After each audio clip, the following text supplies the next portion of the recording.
Казвам се Атанас Георгиев, декан съм на Стопанския факултет на Софийския университет Свети Климент Охридски и ви приветствам с добре дошли в Аула Магна на Ректората на Софийския университет, където днес започва съвместната конференция на Съвета за икономически анализи и Софийския университет.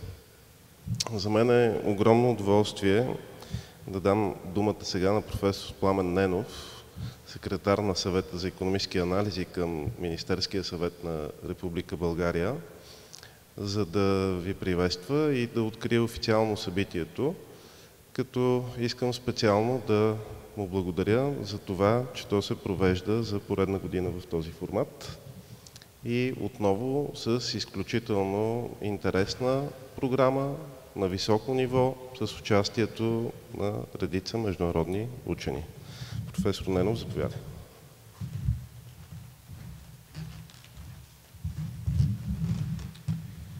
Уважаеми господин ректор, уважаеми госпожо заместник министър-председател и председател на Съвета за икономически анализи, уважаеми господин председател на Националния статистически институт, уважаеми професор Меджиган, уважаеми колеги от Съвета за икономически анализи, уважаеми участници в конференцията, уважаеми гости, бих искал да започна с благодарност към ректора на най-старото висше учебно заведение в България, професор Георги Вълчев, за възможността да проведем и втората годишна конференция на Съвета за икономически анализи в Софийския университет и като домакин на това събитие да го поканя да отправи поздравително слово към участниците в конференцията.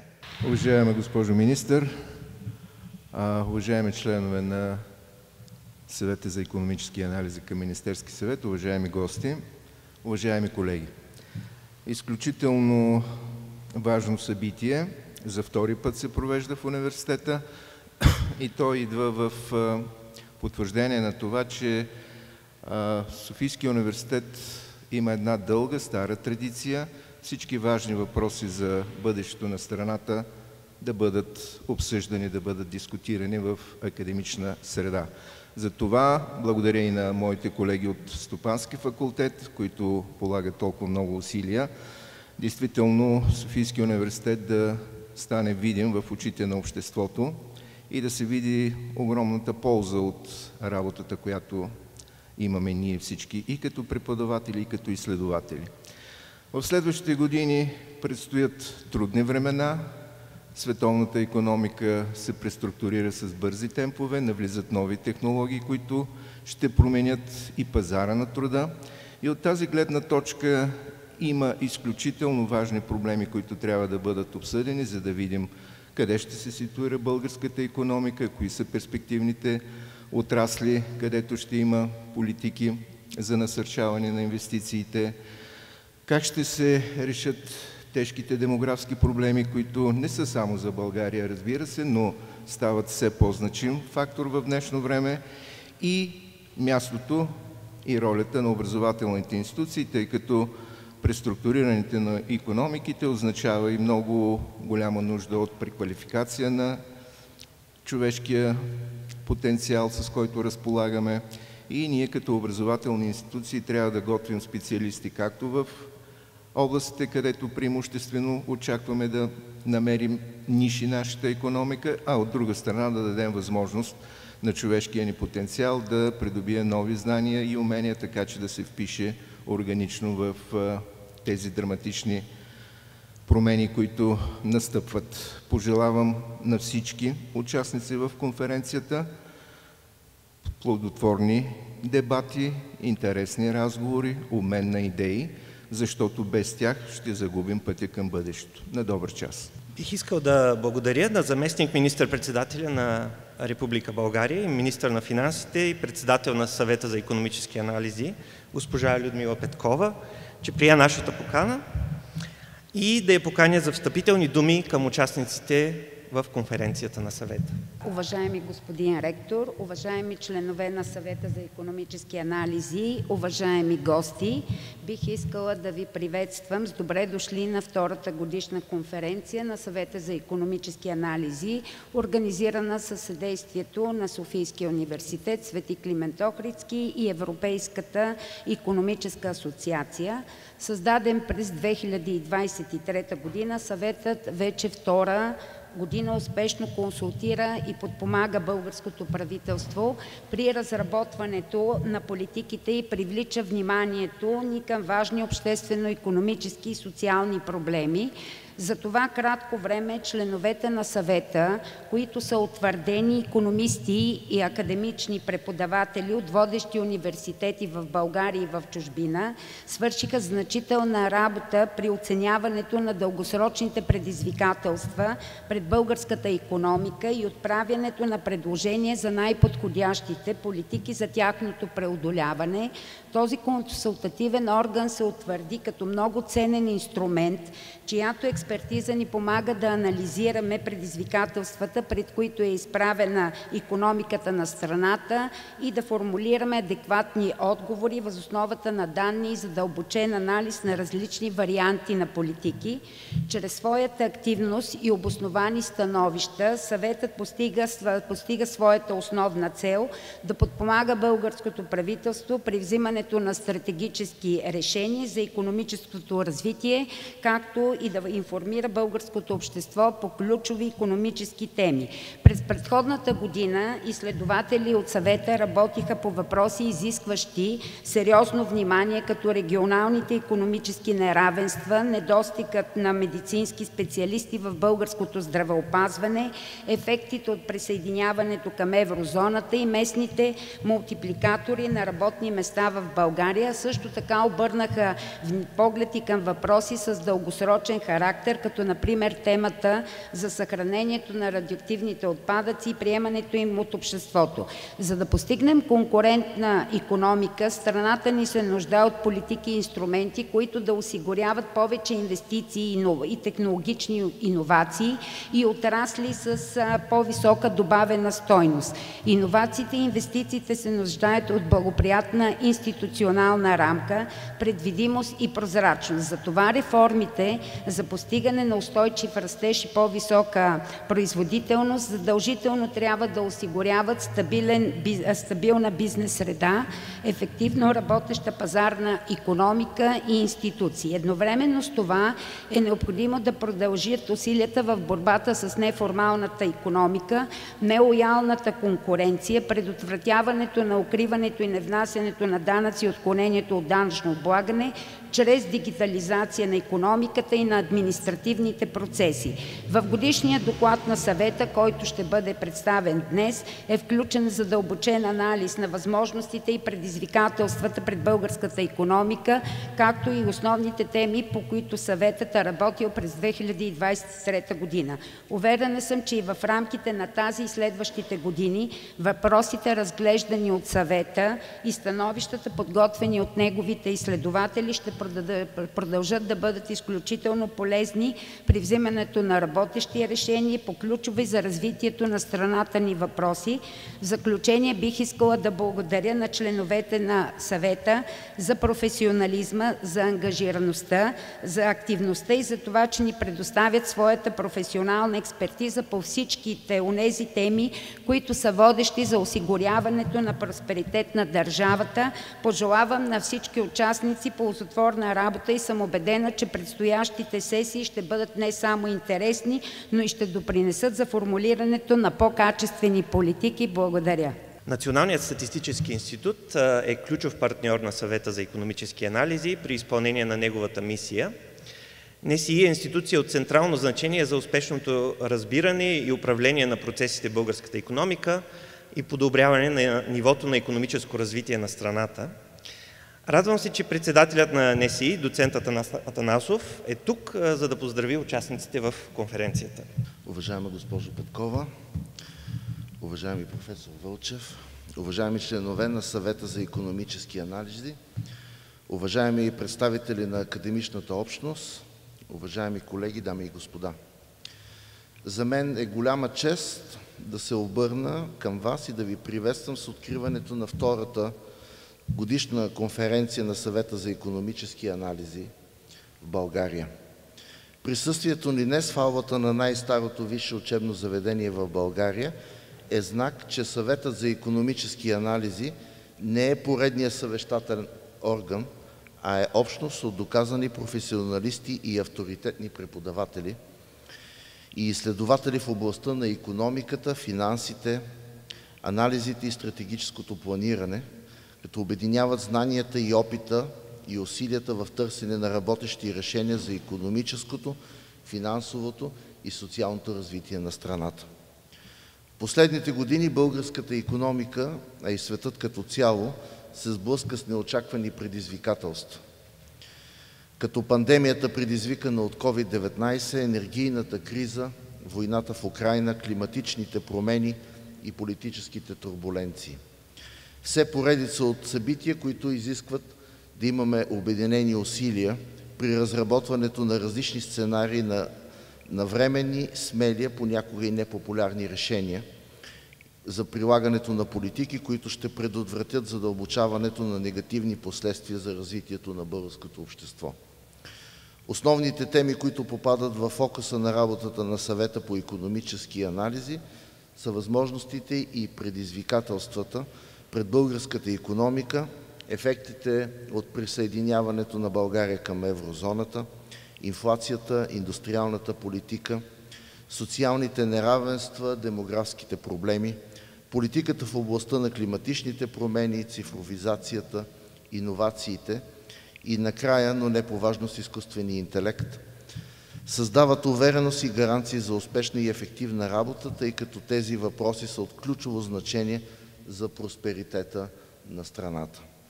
Тези области са сред основните, в които представяме статистически данни и към които са насочени професионалните ни интереси. Участието на Националния статистически институт в този авторитетен форум, който се провежда в навечерието на 144-та годишнина от създаването на националната статистика в България, е поредното доказателство, че нашата организация е съхранила и продължава да се ползва с доверието на държавните институции, на социалните партньори и на гражданите на страната. Решенията и политиките в отделните сектори на икономически и социален живот се вземат на базата на навременна, достъпна, обективна и, подчертавам, безпристрастна информация и искам да ви уверя, че ние напълно безусловно осъзнаваме определената ни роля в обществото, стриктно да спазваме Кодекса на Европейската статистическа практика и световните статистически стандарти. И тъй като темите, включени в днешния ред на конференцията, са твърде чувствителни за българското общество, искам да изразя задоволството си, че за всички това стои възможността да обединим усилията си в разработването на добри анализи, които да служат като основа на вземането на добри управленски решения. С интерес следя и експертните мнения и дискусии по въпросите, свързани с присъединяването на България към еврозоната, ефекта върху инфлацията, търговската интеграция, лихвените проценти, политическата и икономическата конвергенция на страната. Желая успешна работа на участниците във втората годишна конференция на Съвета за икономически анализи и ви поздравявам за вашата работа. Благодаря. Професор Вирджилио Мидриган е професор по икономика в един от най-престижните световни университети, Ню-Йоркския университет. Той е експерт в областта на макроикономиката и конкретно на инфлационните процеси в една пазарна икономика. Изследванията му са публикувани в престижни списания като American Economic Review, Econometrica, Review of Economic Studies, Journal of Monetary Economics и други. Професор Мидриган ще изнесе ключовата лекция на конференцията утре в 13 часа. Искам сега да поканя професор Мидриган да направи кратко обобщение на своята лекция, свързана с инфлационните процеси, като обобщението ще бъде на английски язик. Thank you, Plamen. Thanks for organizing this and giving me a chance to be here in this great company. So I'm going to say a few words about the talk I'm going to give tomorrow. The talk is about inflation dynamics. We've had a lot of inflation in many countries, including Bulgaria, in the last several years. And so there's been renewed interest in thinking about the causes of inflation, and in particular, how do we fight inflation? So concretely, what we're thinking about in my work is what is the slope of the Phillips curve? So the slope of the Phillips curve is an answer to the question, how much would output fall if the Fed or the central bank were to try to reduce inflation by a given amount? In most models that we use in macro today, the Phillips curves are linear, so meaning the slope is the same regardless of how inflation is. And we find that unsatisfactory because a key feature of what determines the slope of the Phillips curve is the frequency of price changes, how often prices change. If prices change often, that means that it's relatively costly to reduce inflation because the slope of the Phillips curve is high. And in the data, one thing I'm going to show you tomorrow is that the fraction of price changes increases greatly during periods of high inflation. Prices are changing much more often when inflation is high. So what I'm going to do tomorrow is talk about several classes of models that should, in principle, be able to explain these features of the data. I'll start first with the negative result, which is that in menu cost models, which are widely thought to generate nonlinear Phillips curves, I'll show you actually that those models imply, again, that the Phillips curve is close to linear if you match moments of the microdata. And then what I'm going to do is propose an alternative model, which is extremely tractable. It's one extension equation of standard models we use. And that model is going to generate a highly nonlinear Phillips curve, not necessarily because there's many prices that change when times of high inflation, but because the fraction of price changes responds to shocks. And we call our paper the inflation accelerator, and that's because it has a feedback loop. If the frequency of price changes is high, inflation is high. If inflation is high, more firms want to change prices, so the frequency is high. So you have this feedback loop which quickly increases the slope of the Phillips curve. And so our analysis suggests that it's much, much less costly to reduce inflation if inflation is already high, say 10%. Bringing it down to 9% is relatively costly for output. Going from 3% to 2% inflation is much more costly in our model. So I hope to see most of you tomorrow. Щастлив съм, че вече втора поредна година Съветът за икономически анализи организира конференция, която дава възможност за обсъждане както на важни за икономическото развитие на страната въпроси, така и на теми от интерес за международната академична общност. Радвам се, че както и в първото си издание миналата година, конференцията успява да приобщи академични икономисти, работещи в чужбина, към академичната общност в България, както и към обществения дебат по прилагането на икономически политики в страната. Това е един мост за диалог между българската и международните академични общности, който се надявам ще успеем да съхраним и надградим в следващи издания на конференцията. За първи път на конференцията тази година ще представим и годишния доклад на Съвета, като се надявам, че с това представяне и последващата дискусия ще успеем допълнително да фокусираме общественото внимание към най-важните послания от анализите на Съвета. Това е основна цел на нашия съвет, с независимите си анализи да допринесем за подобряване на средносрочната траектория на социално-икономическо развитие на страната. Щастлив съм също да съобщя, че тази година с нас са и двама от младшите сътрудници на съвета, Рада Павлова и Никола Неновски.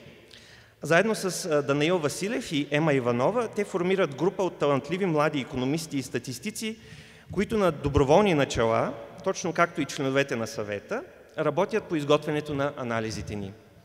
Ще продължим да развиваме инициативата на младшите сътрудници и през настоящата година.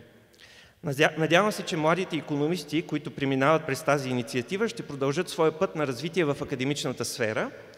В тази връзка възнамеряваме да продължим комуникацията си с Департамента по икономика на European University Institute в Флоренция, който всяка година търси талантливи млади български икономисти, които да продължат обучението си в докторската програма на института.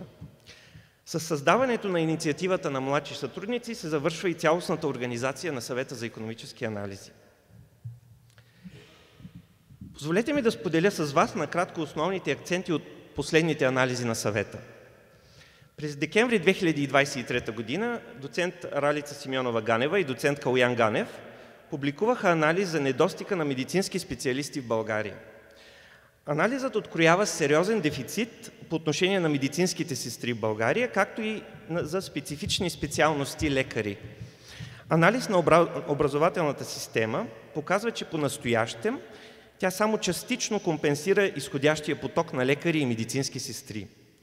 Преодоляването на недостига на медицински сестри е огромно предизвикателство пред държавното управление.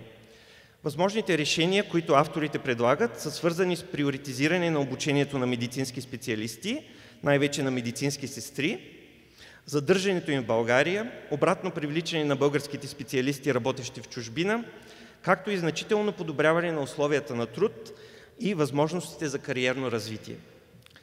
Радвам се, че този анализ и до днес получава широк обществен отзвук по отношение на недостига на медицински сестри, общо практикуващи лекари, психиатри, педиатри.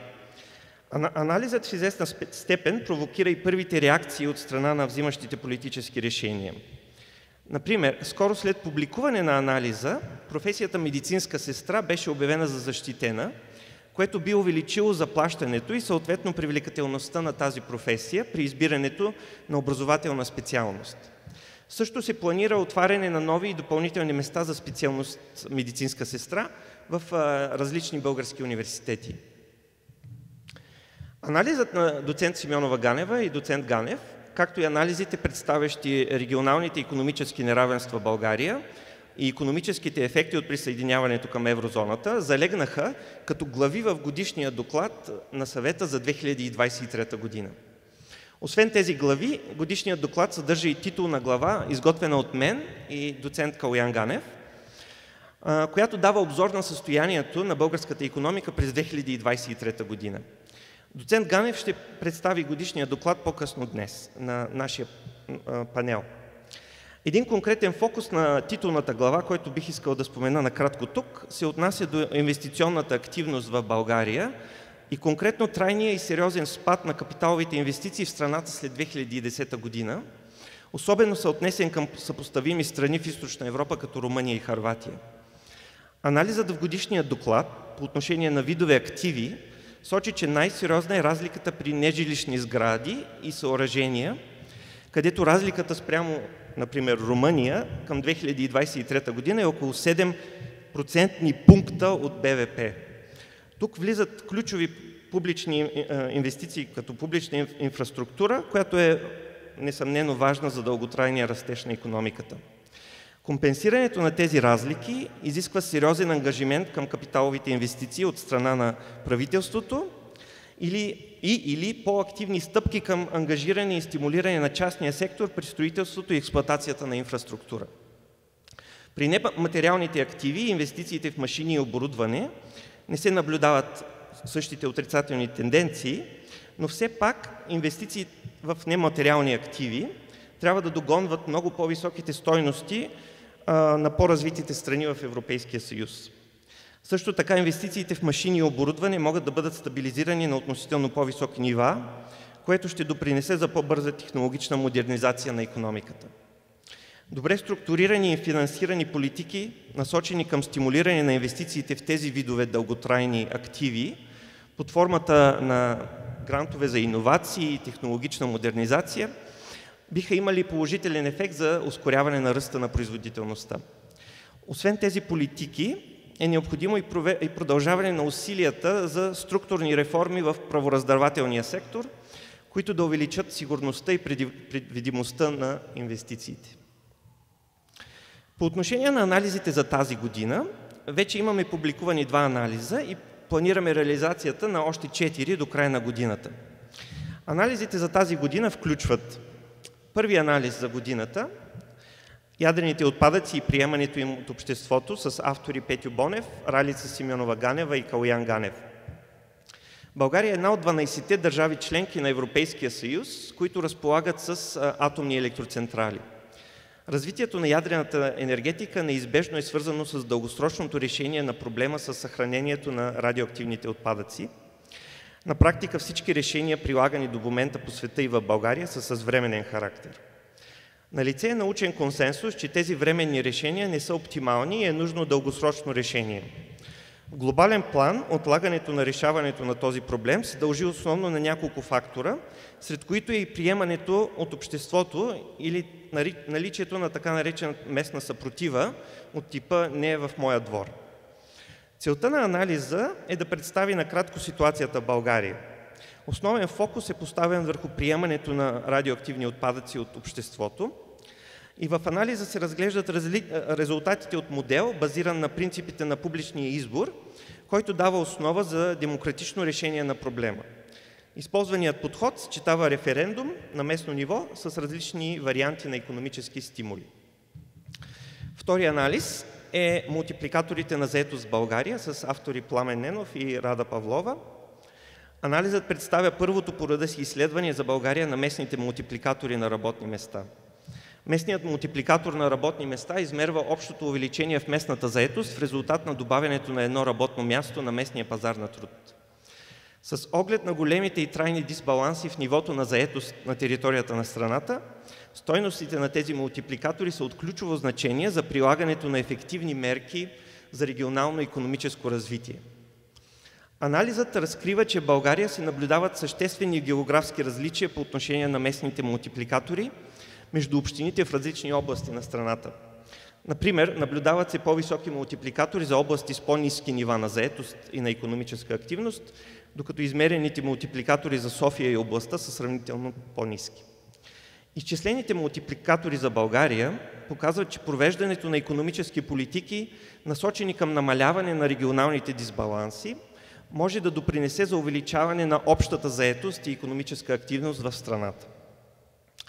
Освен тези два анализа, планираме публикуването на следните 4 анализа във втората половина на годината. Оценка на еластичността на облагаемия доход в България с автори Георги Кочарков и Георги Камбуров. В този анализ авторите използват административни данни за България, за да изследват реформата към плосък данък от 2008 година и да оценят еластичността на облагаемия доход. Еластичността на облагаемия доход е важен параметър за разработването на оптимални данъчни системи. За България този параметър е оценен в техния анализ в диапазона 0,3-0,6.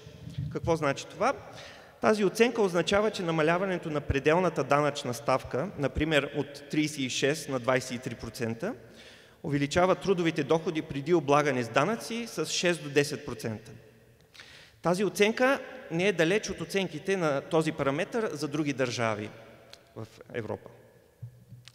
Анализ на връзката между професионалното образование и пазара на труда в България с авторите Теодора Цанкова и Йото Йотов. Липсата на квалифицирана работна ръка е основен проблем след българските работодатели, особено в сферата на промишлеността. В същото време се наблюдава спад на броя ученици, записани в професионално средно образование в областите техника и производство и преработка.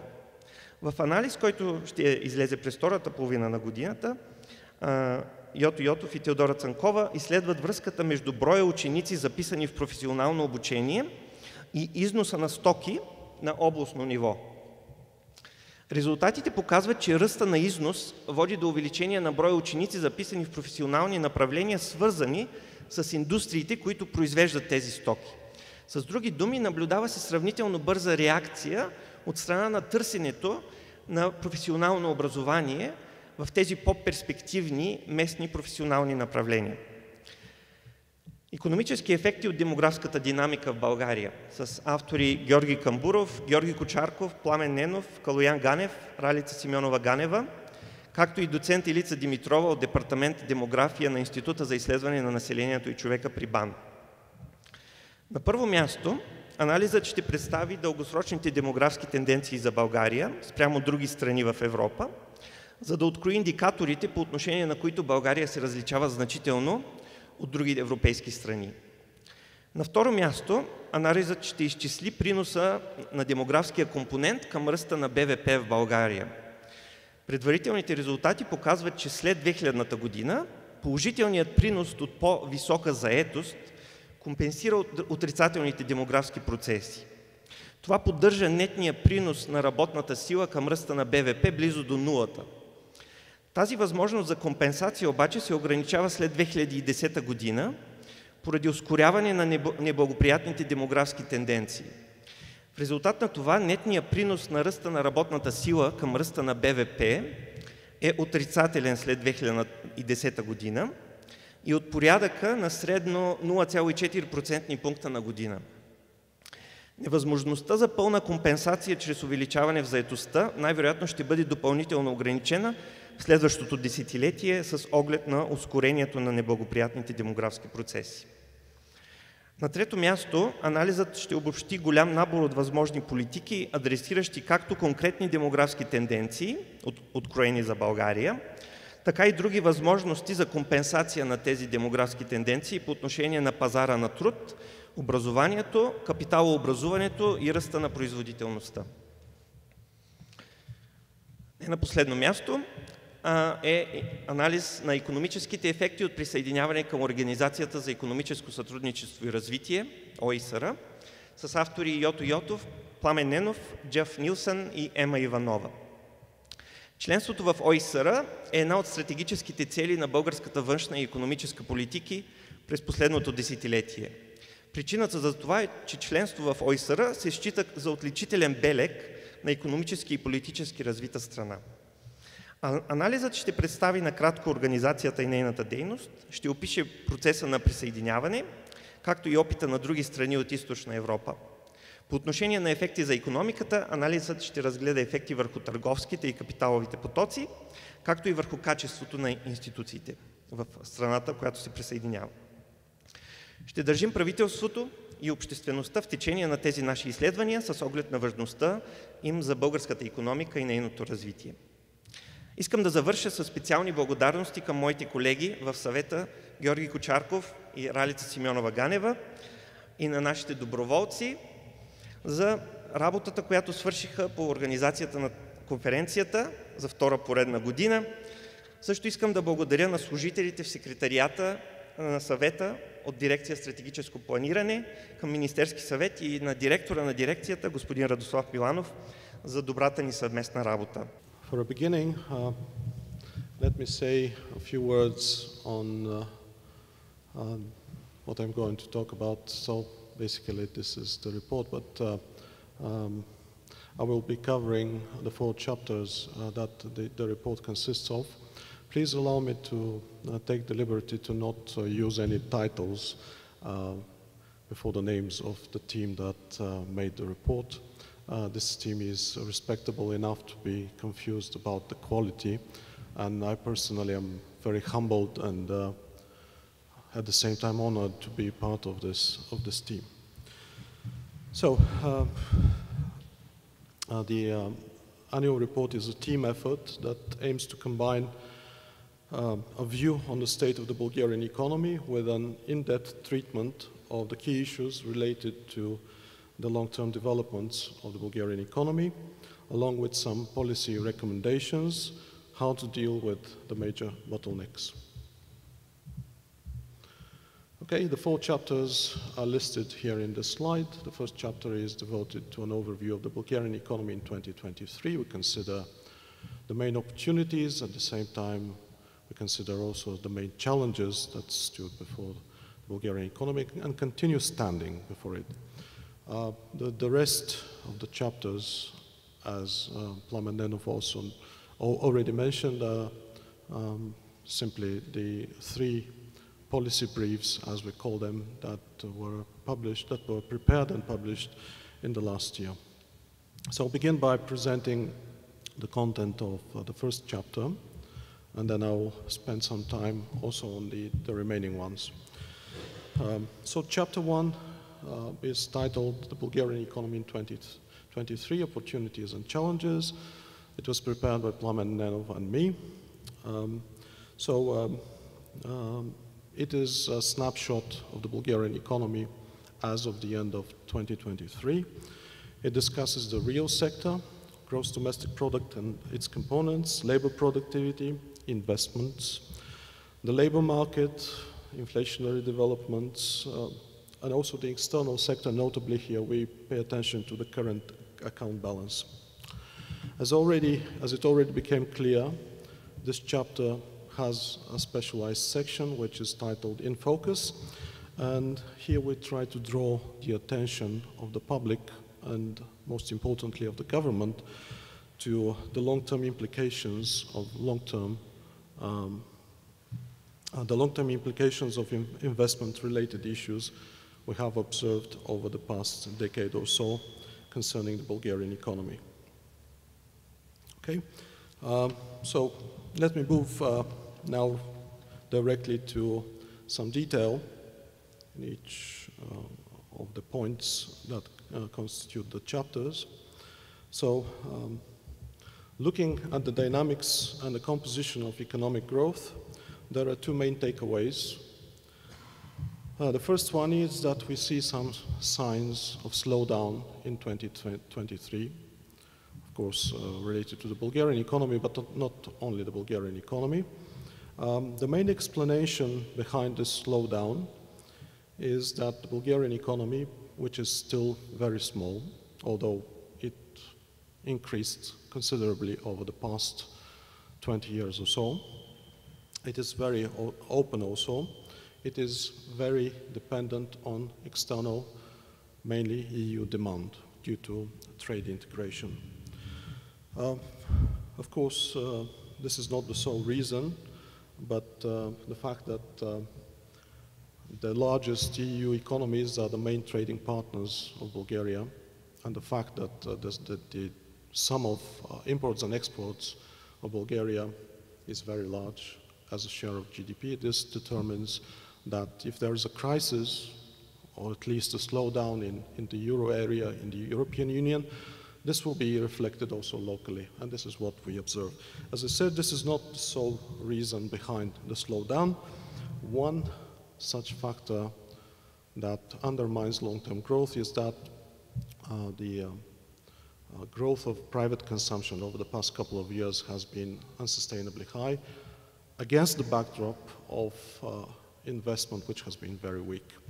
And we will have a special focus on that later on. With respect to real labor productivity, we observe significant volatility over the years.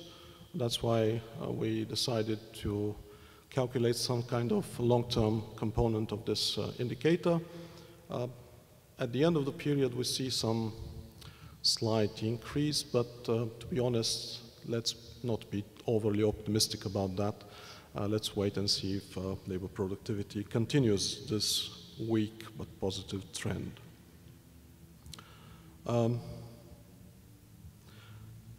Okay, so given the perspectives, the long-term developments that we expect, we can expect that maybe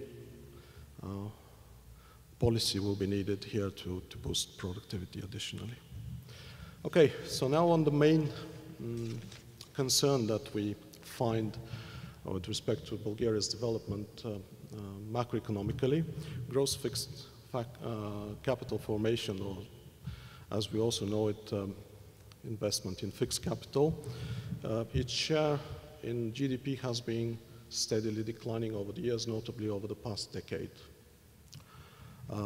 So since 2008, there has been a downward trend, and in 2023, the share of gross fixed capital formation in GDP has been the second lowest in the European Union. This is not a good sign, and this is a factor that undoubtedly undermines and is going to undermine in the future the long-term growth prospects of the Bulgarian economy. And as we hinted on several occasions already, this is the indicator that receives special attention later on in the report. On unemployment, the latest figures show that Bulgaria has a very low unemployment rate.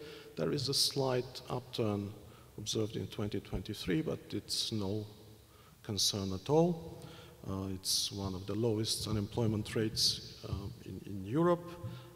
So the explanation here is that we have a very tight labor market. meaning there is a scarcity of skilled workers, and in some segments of the market, there is a scarcity even of unskilled workers. If there are no policy reactions in this respect, we expect that, roughly speaking, some types of workers will become more or less irreplaceable over the future, which is not good for the future development of the Bulgarian economy, and it's a risk to long-term growth. With respect to inflation, which has been in the focus given the pending accession of Bulgaria to the Eurozone, we see that the inflation rate has been descending for some time, notably in 2023. If you continue the graph to 2024, you will see the same process going further. So this deceleration of inflation is a good sign, but at the same time, I hope you clearly see the differential still remains positive. As of April, it's still positive about 2 percentage points, which means we are not yet there. We are not yet ready to join the euro area. Hopefully, this will be a fact at the end of the year. The 2023 current account balance is slightly positive. Overall, in the past couple of years, the balance is close to zero, which is also a good sign that the Bulgarian economy is competitive. There are no issues with exchange rate misalignments, for example. If we go under the surface, there has been negative trade balance, which is well balanced by, which is well compensated with a services balance surplus. And similarly, the primary income deficit is well balanced by a secondary income surplus, basically notably due to incoming transfers, mainly public transfers.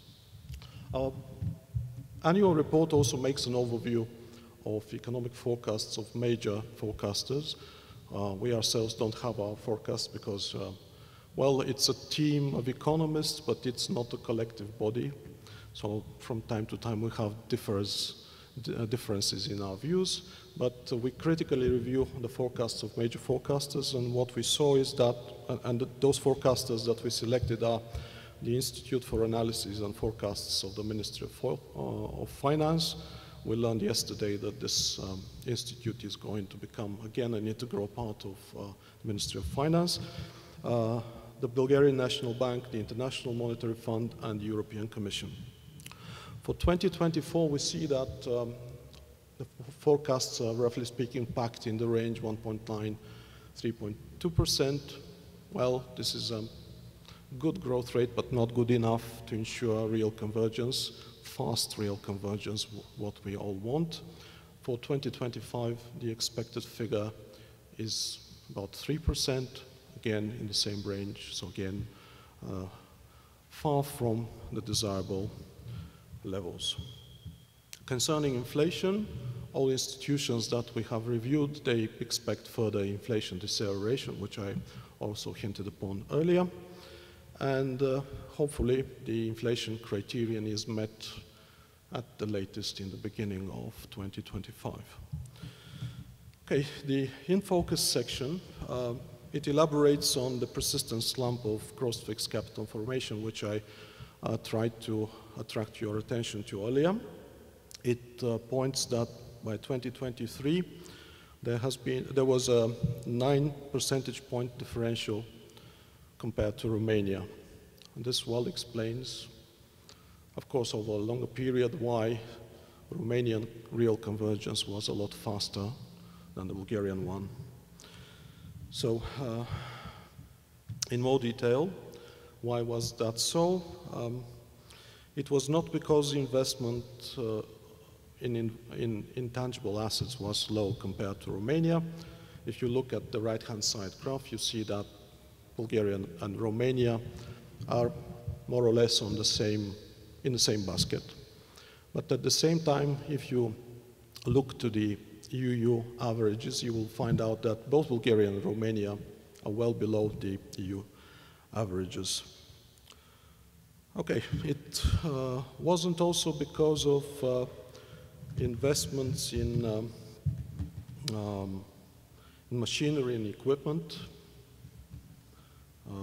right? So we have here also investments in dwellings, so it's more or less the same. Transport equipment, it's slightly below Romania and Croatia, while it endangers to some extent the green transition of Bulgaria. It's not the major factor that drives overall gross fixed capital formation, low performance. It's rather this factor that you see in the right-hand side panel here. It's other buildings and structure, which, if we have to put it in simpler words, this is infrastructure construction and non-residential building, meaning factories, plants, etc. Okay, so there has been a downward trend since the 2009 recession, which started in 2009 in Bulgaria. And this differential has been growing compared to Romania over the years. And in 2023, the size of the differential is already 7 percentage points. And this is the factor that is going to undermine the growth prospects of the Bulgarian economy currently and also in the future. In this respect, our policy recommendations are the following. First, commit stronger to public investment in infrastructure. This implies also to engage the private sector, meaning have public-private partnerships on infrastructure, construction, and operation. Also, we recommend the government to promote the fast accumulation of intangible assets and equipment, and last but not least, to provide well-structured and well-targeted subsidies and grants for innovation and technological upgrading so that productivity growth is boosted. Okay, so now on the three remaining chapters, we have the chapter on regional economic disparities, prepared by Plamenenov, Bulgaria and the Euro area opportunities and challenges, prepared by Guntram Wolf, Yoto Yotov, Jeffrey Nilsson, and Plamenenov, and finally health worker shortages, prepared by Ralica Simeonova-Ganeva and me. Okay, so the chapter on regional disparities, which is titled A Tale of Three Economies, considers various indicators. We have selected only a few of them to draw your attention to the key messages that this report brings. For example, the annual average wage, which obviously is much higher in Sofia and surroundings than in the other municipalities, including larger cities, but also low and high employment, smaller municipalities. It's the same story when it comes to employment. Employment is the highest in Sofia. As an index, it has grown steadily compared to the relative stagnation that we observe for the other areas of the country. Sofia has been also the strongest magnet to European funds, while at the same time, maybe it's the one that needs them the less, considering regional development. The other regions have been much less successful in attracting such funds. At the same time, we see central budget transfers, well, they are the lowest to Sofia and surroundings, which is natural, but maybe not so low and at the same time not so high to other regions, given the fact that they need them a lot, given the fact that there are serious regional disparities. In summary, the conclusions of this piece of analysis is that Bulgaria has become a two-speed economy. Employment outside Sofia is stagnating after 2009, and this includes the larger cities such as Plovdiv, Burgas, and Varna. And the main driving force behind this has been migration from the country to the capital. Also, Sofia has been the main beneficiary of EU transfers, and in the larger cities, and also smaller municipalities, the situation is the reverse. And the fiscal transfers that I mentioned briefly are not enough to compensate and to boost the underperforming regions' performance. And again, this is mainly due to demographics, but at the same time, it indicates that risk sharing among regions is not fair. The chapter that is devoted to the economic implications of Bulgaria's Eurozone accession considers various indicators for comparable economies that have already acceded to the euro area.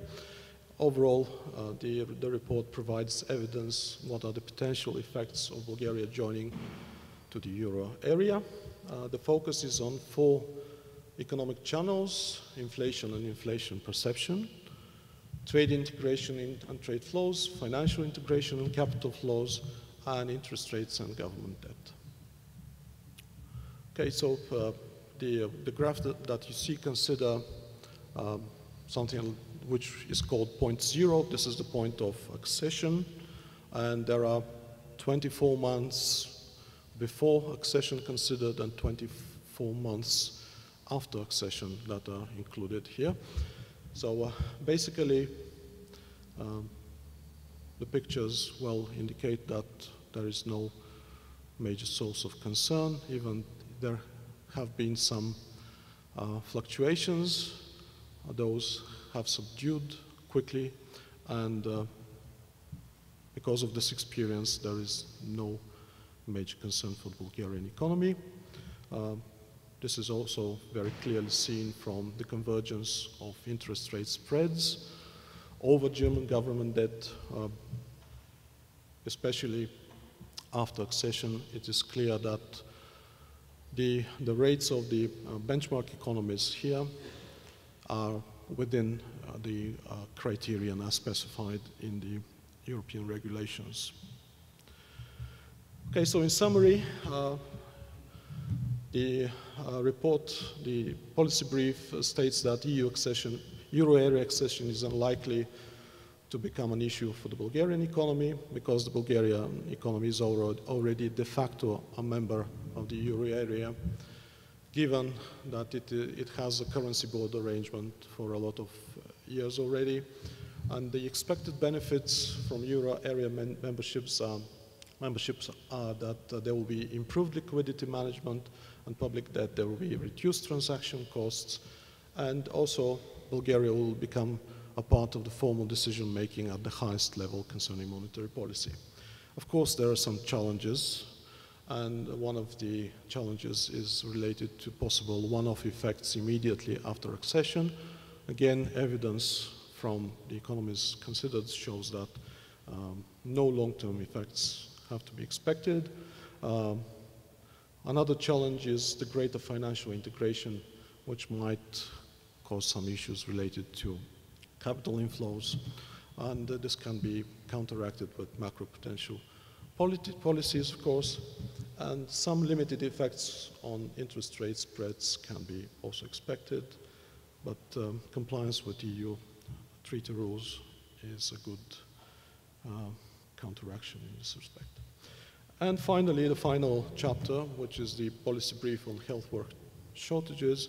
There was already a good explanation in Bulgarian what the brief does, but let me summarize it also in English. So the brief provides evidence on health workforce shortages at the national and regional levels in Bulgaria.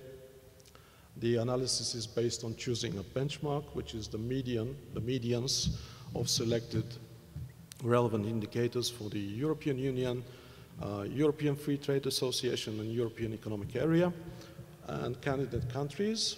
So all they are the foundation of the benchmark computed, and then the shortages are defined as deviations from those median benchmarks. The focus is on capacity of the educational system to compensate for outflows, and as it already became clear, this capacity seems to be not very adequate. In the graphs that are displayed here, we have shown the evolution of the number of medical specialists over a long-term period, which starts in 1980. So it's clearly seen that the number of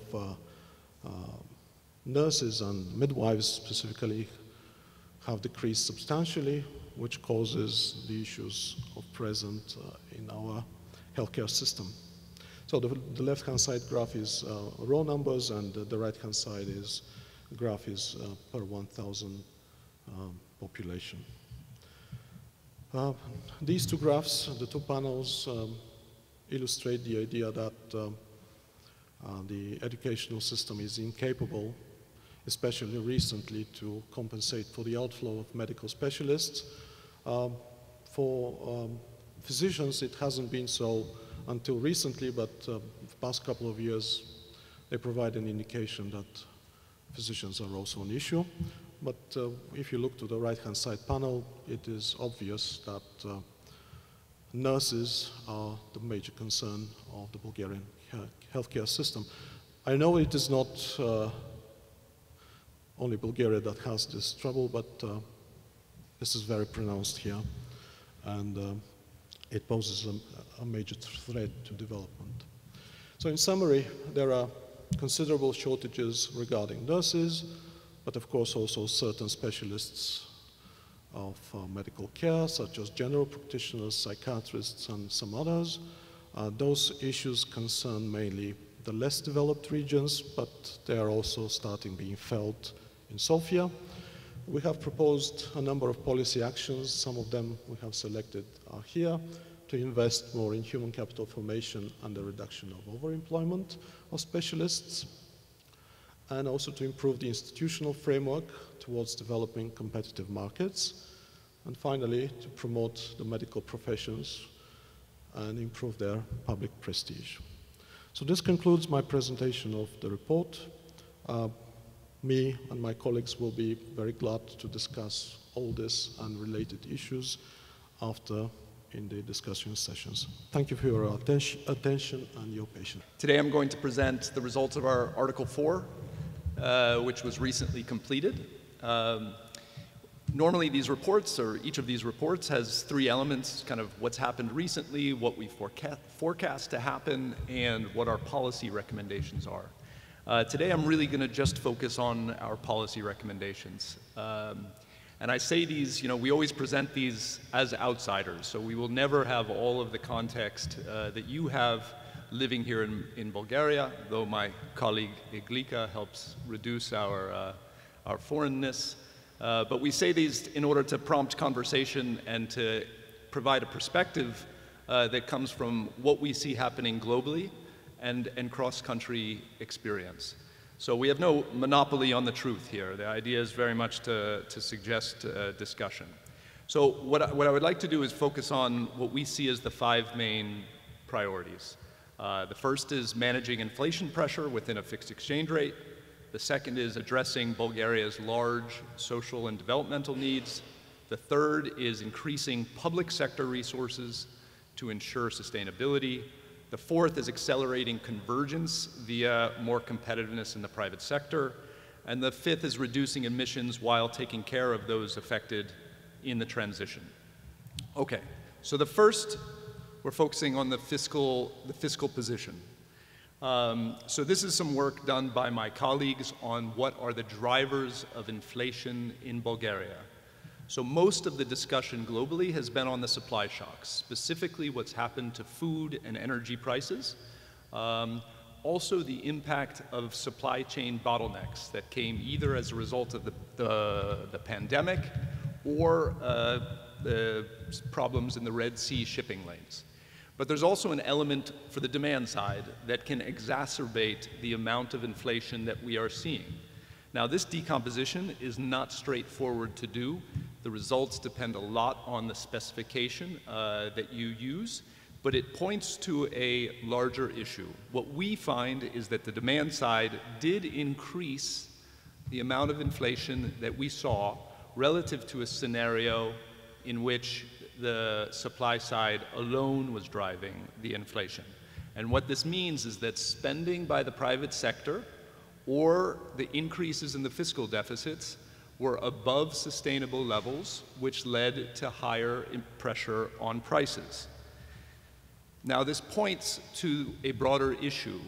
The fundamental role that we see for macroeconomic policy is managing demand over the cycle, supporting demand up to the point where it would create inflation. So basically removing demand when there's excessive pressure on inflation, and adding demand when inflation is below the desired level or unemployment is below the desired level. And what we see in general in most economies is that this responsibility of managing demand is shared between monetary and fiscal policy. But in countries or economies like Bulgaria, where there's not independent monetary policy, and especially because the transmission of the ECB policy rate to Bulgaria is not particularly strong, this responsibility falls heavily on fiscal policy. Now, it's important to emphasize this. I think in the public discussion, the discussion about fiscal policy is largely about the impact on firms and households, which is fair enough, and the impact on public debt. But I think to us, we think of the budget first and foremost in terms of what it means for inflation and in turn the current account. So is the stance of inflation exacerbating the pressure on domestic imbalances or external imbalances? And this underscores why it's so important to calculate the fiscal impulse very carefully. And what we see in Bulgaria is that you need to do more than the normal transformation to understand what fiscal is adding to inflation. In all countries, we always adjust to find the cyclically adjusted fiscal balance. So looking at the change in fiscal balance that's related to the cycle versus discretionary policies. But in countries that are receiving large amounts of EU flows, you need to do an added transformation, which is to remove EU grants from one side, from the revenue side. This is because of a particularity to the way that these are recorded, that EU grants come on the revenue side and the expenditure side, and thus disguise the true impulse that's coming from fiscal policy. And what you see here in blue is kind of the primary balance, but a broadly recognizable number, even though I think most people here think of the overall balance. And in red is this adjustment that we do, which is the cyclically adjusted primary balance, excluding grants in percent of potential GDP. And if you look at the change, which is how we look at the impulse, look at the number in the bars in the circle, you see that the 2024 budget as passed was actually stimulative to demand. And why we find this to be significant is, one, if you look at the blue, that would tell you something very different. It would tell you that there was contraction from fiscal policy, so it gives you something misleading. And it seems counterintuitive to us that at a time that inflation, the goal was reducing inflation towards the target in order to meet the convergence criteria, there would be fiscal policy that adds to demand. Now, in practice, the fiscal balance is likely to be tighter than what was in the approved budget, but this just gives a sense of why this is a very important consideration when approving the budget. Okay, now I'm going to switch gears to the public expenditure side. Bulgaria's expenditures are one of the lowest in Europe, right around the level of Romania's. And I think it's very important to speak very concretely about areas in which upward pressure on public expenditure may well make sense. The first is in high-return infrastructure projects. This was already mentioned in the previous presentation. Our work suggests that Bulgaria's integration into global value chains has flatlined in the last decade and flatlined at a very low level. And what we see as the primary driver of integration into global value chains in the EU is these factors that you can see kind of ordered from left to right, but on the far left is road infrastructure density, which we still do not see to be where it needs to be for Bulgaria to have stronger integration in global value chains. This is an area where cohesion funds help a lot, but especially as EU funds gradually recede, which will happen over the next decade, this becomes very important to pay attention to. Turning from physical capital to human capital, the second one is investments in education. What we see here is that Bulgaria's PISA scores are well below new member states. I find it striking that other new member states have basically closed the gap with the EU average, while Bulgaria remains about 10% below, and the gap has increased in the most recent data.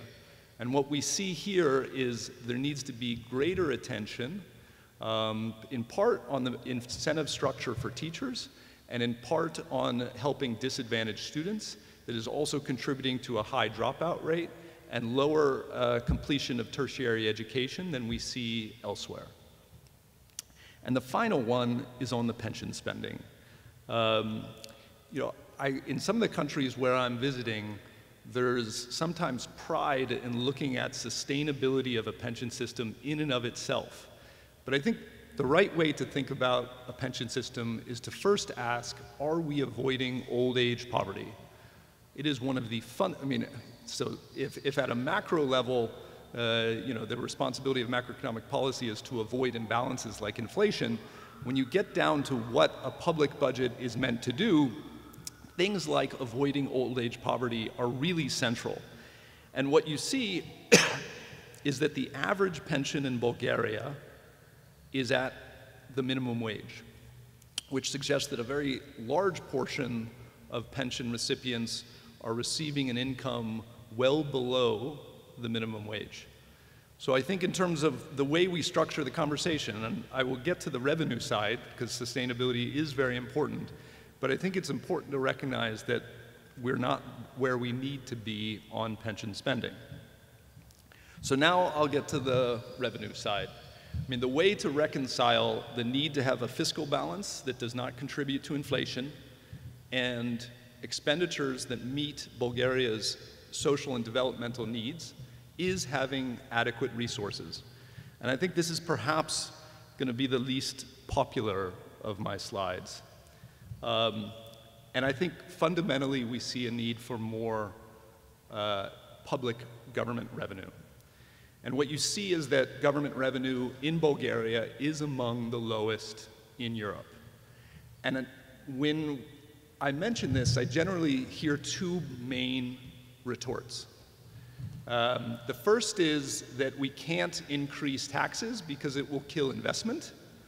And the second is we can't increase taxes because it'll raise informality. But I think we need to push back on both of these arguments. Investment is not high as it is, even with low taxes. Informality is high, even with low taxes. We see other countries with higher taxes and higher investment. We see other countries with higher taxes and lower informality. I think we shouldn't starve the government of resources needed to make public investments when there are other factors driving informality up and investment down.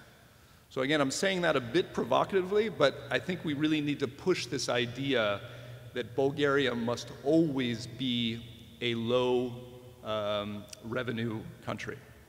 On the right is basically specifically what we see as room for some change.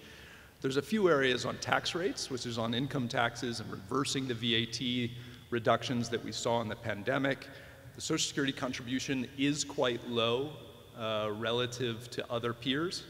Although a specific issue on the pensions really needs to be that the pension spending is more connected to the contribution, but that's a separate issue. And then we see areas for broadening coverage and strengthening enforcement.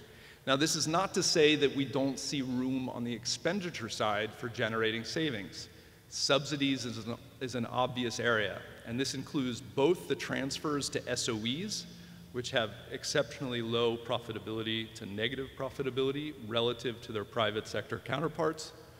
And the second is the transfers to corporates that were done in the context of the pandemic but have not been fully aligned, or reversed. So we're sitting at fiscal subsidies of 3 percentage points of GDP compared to 1 in the pre-pandemic period. And the other area is obviously increasing the efficiency of investment. One thing that I often hear here is we can't increase public spending because it's not done well. And I think it's really important not to get trapped in that logic. It's clear that there needs to be an improvement in public procurement to have better governance around public investment spending, but the solution is to solve the procurement, not to just get stuck at super low investment levels. What we found in our work, and this is now work from 2 years ago, is that based on international benchmarking, we could see savings in investment spending from greater efficiency of about 2 percentage points of GDP. So all three of those sections that I just spoke about were about fiscal policy. One was the fiscal balance, the second was public spending, the third was public revenues. Now I'm going to move to more of the private sector side. And to anybody, I think that this chart is perhaps well known to everybody working in Bulgaria, but to those of us outside of Bulgaria, this chart really is shocking. Basically, what you see is that wage growth is just vastly outpacing productivity growth. And this is a fall in competitiveness. This is a rise in labor costs that firms can meet either by lowering their margins, reducing employment, or raising prices.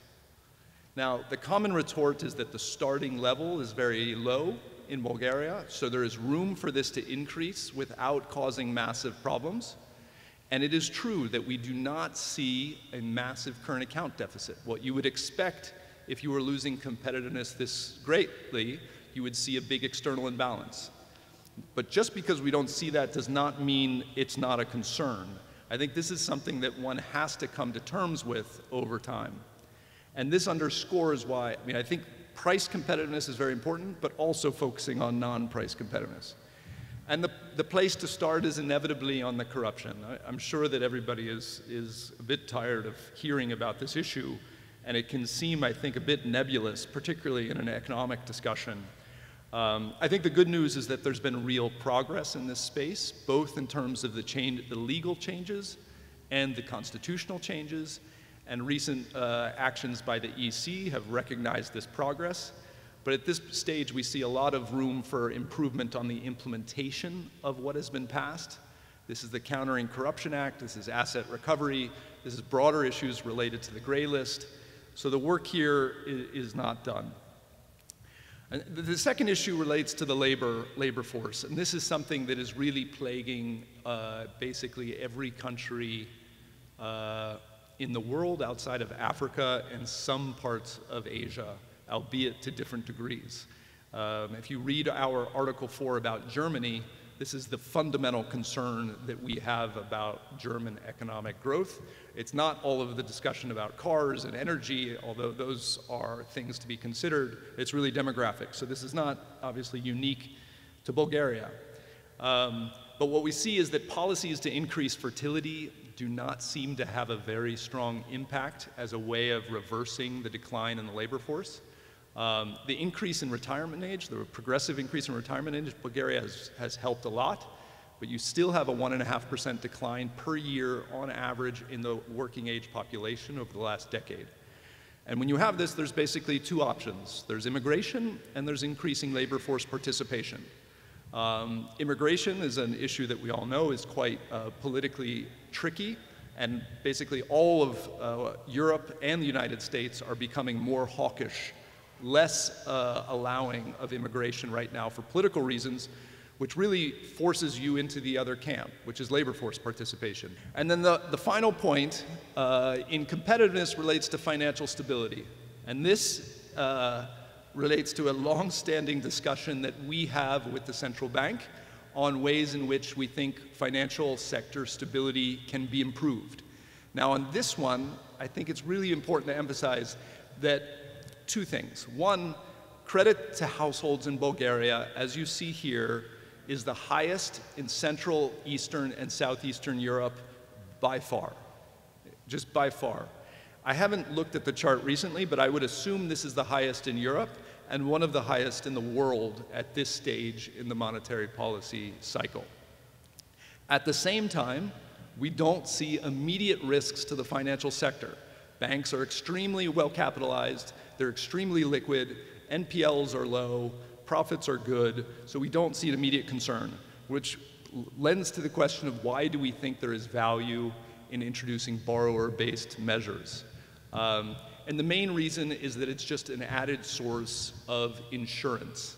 It is not something that affects credit, provided the loans do not exhibit various parameters that raise risks, like in loan-to-value ratios. If the banks are not making loans that violate these parameters, there's no impact on credit. And then an added point is that Bulgaria is either the only or one of two of the only countries in Central and Eastern Europe that does not have borrower-based measures. So it's something that we think, as you go forward, it's a big help in case the economy slows to make sure nobody has debt that they cannot repay. So I will finish with a section on the green transition issues. The well-known point is that the emissions intensity of output in Bulgaria is the highest in Europe by a significant distance. Now, this always raises questions about equity, because obviously Bulgaria's responsibility in global emissions is not very high. But the way that the international community has been presenting this is that each country needs to do its best to reduce emissions and to transform the economy into greater reliance on renewables. The fact that Bulgaria has both the ETS as part of the EU and a carbon tax is a very good step, but more work needs to be done. But the obvious reluctance and the pressure here is in the context of coal and the impact on employment. And I think that we need to take those considerations very seriously to make sure that those that would be affected by progress in this area are not unduly bearing the burden. And I think this chart is striking. I should have put a circle on it, but Bulgaria is the one all the way to the right. And basically what this chart shows is that on either the revenue side or the expenditure side, there's no budget in Europe that does less to redistribute and support the vulnerable. And I think this is partially an ideological view, but I think getting political support for the transition away from coal is going to require a more active view towards supporting those that are worse off by phasing out of coal.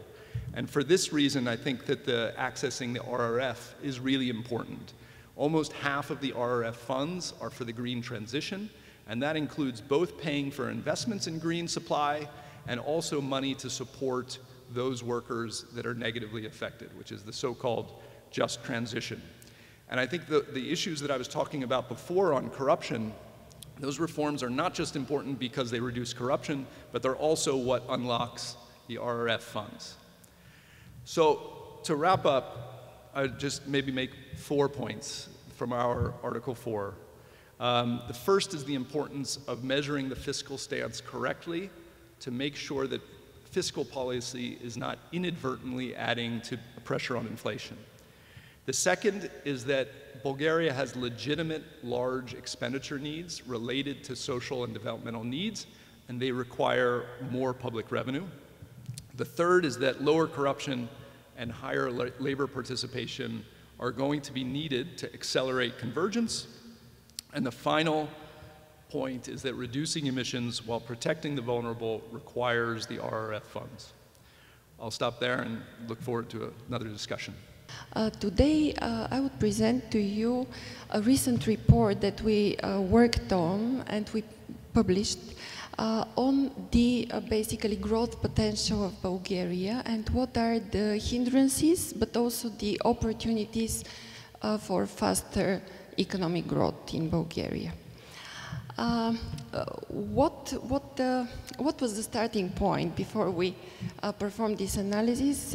Basically, we tried to answer the question, what would it take for Bulgaria to catch up with average EU incomes, of course, in real terms, in the next 15 years, so in a relatively foreseeable time horizon.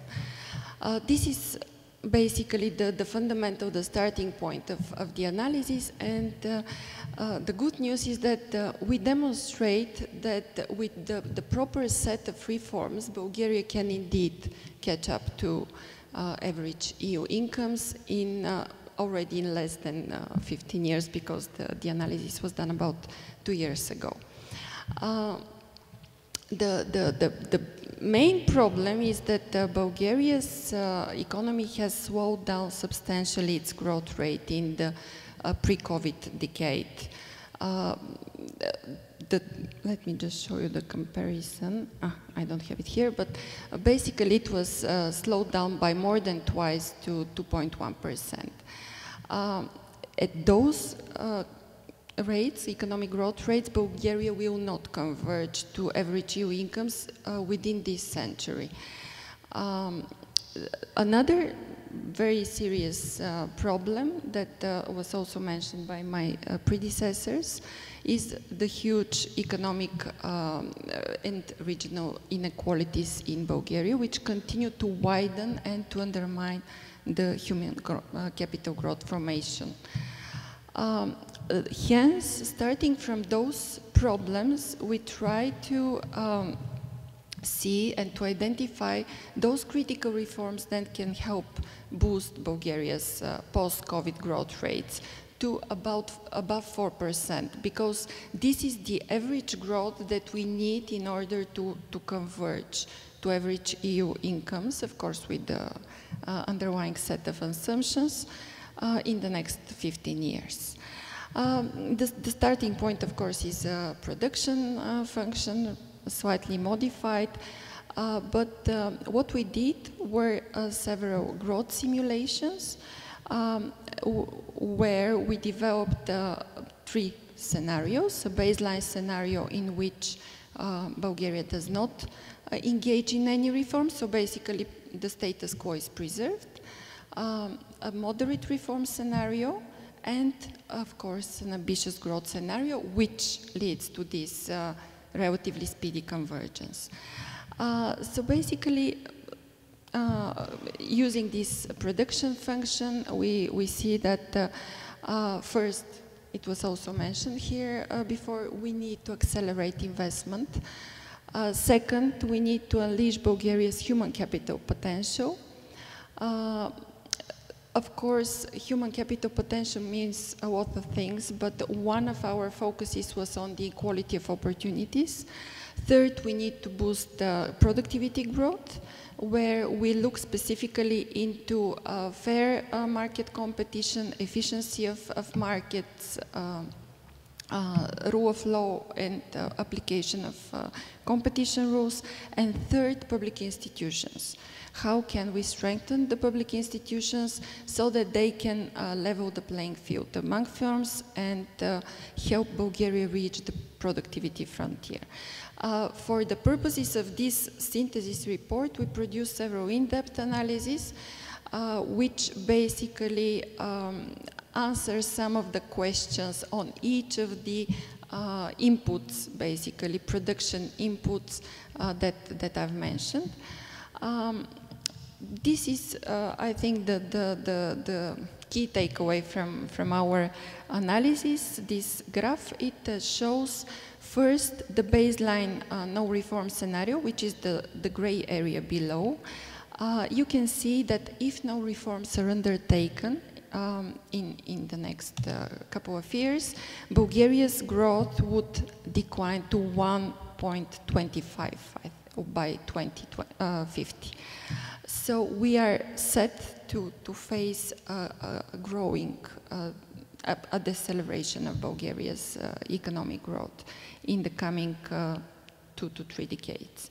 What are the reasons? The main reason is, of course, the reduction of the working age population, which is no surprise to anyone.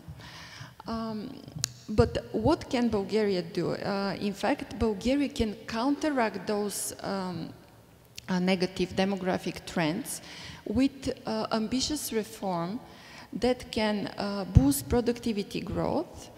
For instance, we used the upper quart, the 75th percentile of CE countries to benchmark Bulgaria against those countries and demonstrate that Bulgaria can reach such rates of productivity growth and reach about 2% per annum. The human capital index in this ambitious reform scenario is increased to the level achieved by Baltic countries. And private investment rises to a level of about 25% of GDP, which is, of course, something which Bulgaria is not, how to say, hasn't seen in, has already seen in the past before the global financial crisis, and this is a rate achieved by South Korea, for instance.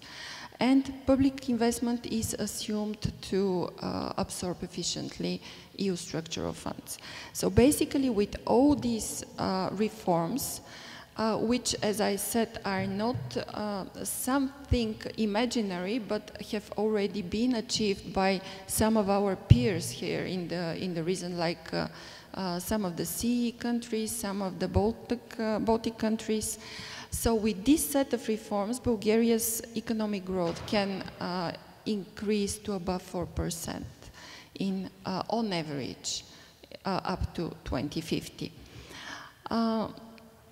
Here, maybe I can skip this slide because there is not much time, but basically we were exploring the multipliers of EU funds, and what we see is that even if they don't have a short-term demand boost, which can be expected because this was not originally the purpose of those funds, they have a critical long-term effect for Bulgaria's growth. And especially in the medium term, the gap without EU funds, so in a scenario in which all EU funds are just erased, Bulgaria's growth would be lower by about 1 percentage point on average. And of course, in the longer term, still a small gap remains. But the human capital potential, this is a topic which is more to my heart. The equality of opportunity is a major issue in Bulgaria. And we demonstrate with our study that Bulgaria's inequality of opportunity is the highest in the EU countries at the time we performed this study, meaning that the labor income later in life, more than 50% of it depends on factors at birth which are outside the control of the individual. In Bulgaria's case, if this inequality of opportunity is broken down further by factors which contribute to it, you can see that the parental education, basically the environment in which the kids grow, is the key factor, with more than 50% itself explaining the inequality of opportunity. The second biggest factor is the so-called rural-urban divide, as we call it. This is basically whether the child is born in a rural or in an urban area, which again demonstrates the huge regional disparities. If Bulgaria managed to breach or reduce the gap in equality to opportunities by more focus on access, retention, quality of education, addressing the urban-rural divide in access to services, then this could have a material impact on the human capital input into the composite, the output function, basically. But boosting productivity requires also efficient markets. We performed also a productivity study, micro-level, firm-level data productivity study, which shows that actually in Bulgaria's case, less productive firms gain market share, while those that manage to grow within themselves, thanks to innovation, to new technologies, they do not succeed to expand their market share, which signals that there is something wrong in Bulgaria's overall competitive environment and fair competition. And this, by the way, this whole conclusion is demonstrated for all the sectors that we looked into: manufacturing, the knowledge-intensive business services, and others. Faster productivity growth, in the first place, it demands streamlining of product market regulations. As you can see from this graph, Bulgaria has the most restrictive product market regulations among EU countries. But not only this, also a very I would say, interesting study which we did for the purposes of the CM was looking into bid rigging and cartel risk in Bulgaria and how able is our antitrust body to detect bid rigging, but also to sanction them. And you can see that, again, Bulgaria ranks at the bottom of the few countries for which we have done similar studies, both in terms of bid rigging cases, but also in terms of bid rigging fines. Cartel risk indicators trained with actual cartel case data suggest that almost half of all public procurement contracts in Bulgaria may be awarded to collusive bidders, which is quite high a number. It is more than Sweden, Portugal, and Latvia, for which we had, not me, but my colleagues have performed similar studies. And the other big issue is, of course, competition in public procurement, which we use as a proxy of corruption risks. Risks of non-competitive practices in public procurement is higher than in other EU countries. And it has increased for some of the indicators in the past, in the decade before COVID, basically, which is our main period. What kind of indicators we look at? Just a few examples. For instance, the single bidding, the share of single bidding contracts, but also the type of procedure, whether it's an open tender or whether it's just direct negotiations with the pre-selected bidder, whether a call for tender was published at all or not, and other similar indicators. Just a final note on where we stand in terms of competition. We looked at politically connected companies in public procurement. Politically connected companies are basically owned or managed by a person with a political post now or in the past. And we can see that connected firms better access to public procurement and higher profits comes despite lower labor productivity. So first they have better access to public procurement, then they have higher profits. This in turn suggests that vested interests in Bulgaria's case contribute to the resource misallocation in the country. You can see that 1/3 of procurement contracts was awarded to politically connected firms with uncompetitive procedures, which is much higher than the 22% for the whole population of public procurement contracts. And the key messages, the key takeaways from this report. Bulgaria needs a new set of policies in order to achieve faster convergence to average EU incomes and expand its productivity frontier for this, to this end. This transition requires unleashing the full capital potential, which in Bulgaria's case, in the first place, calls for raising the quality of opportunity by addressing bottlenecks in the education system and the rural-urban divide. It was also mentioned earlier that Bulgaria's gap with average EU indicators is quite substantial. For instance, the education warning weighted adjusted years of schooling in Bulgaria's case is about 2 years, which is huge. So as quickly as we can, we need to focus on trying to reduce this gap. But also this faster economic growth requires removing regulatory barriers so that more competitive companies can enter their markets, but also competition rules are enforced and markets are more efficient. Higher productivity growth also will accelerate private investment. At the same time, however, we need to tend to the absorption of public investment and EU funds which are available for this purpose.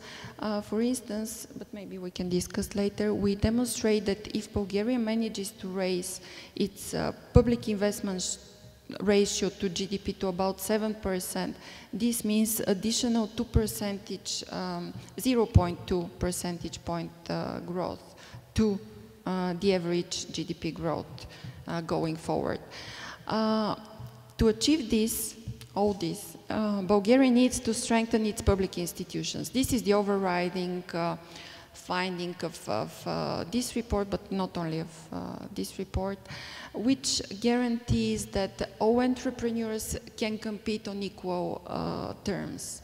And also all citizens have access to quality public services, particularly education, but not only. Thank you very much for this attention, and I'm here for questions and the discussion afterwards. Thank you. We have several topics to discuss during this panel, and I would like to start with one of them, which has been all over the analysis that we had the pleasure to listen to. And this is the demographics, because we saw that there are several issues related to this, the cost of labor, but also the lack of labor in different sectors with very high significance. So I would like to start here with Professor Simeonova-Ganeva and ask her how we can solve this challenge. To put it also in another term, we have been always talking at Sofia University about the access of foreign students to the Bulgarian educational market. Do you see any relation to the labor market with this one? Because I personally have a big interest in this topic as well. So please, Professor Ganeva. Thank you very much. Great question, how to attract foreign students here. So I will end it. I will end with it, but before we reach the topic of attracting foreign students, let's just add a few important issues into this discussion. First, demographic change in Bulgaria, in particular, affects the labor supply and economic growth, saving rates and investment, consumption and living standards, fiscal policy and pension system, the demand for financial assets and equilibrium interest rate, housing market trends, and others. Long-term investors consider demographic trends in their investment decisions. At the regional level, all these outcomes explain why less developed regions cannot easily escape the poverty trap. For example, it is very hard to foster economic development in Vidin, Montana, and Wraca, given their unfavorable demographic picture, particularly the aging and declining population. How to attract long-term investors there, both local and foreign? At the national level, the problems are similar, though the prevailing economy of Sofia city and very few other districts made these problems less obvious for a while. This is why it is extremely important that the policymakers begin considering demographic change priority number one and keep it number one in the next decades. And here I would like to say that economic policy is not possible without people. So we need people. And demographic change results from long-term processes.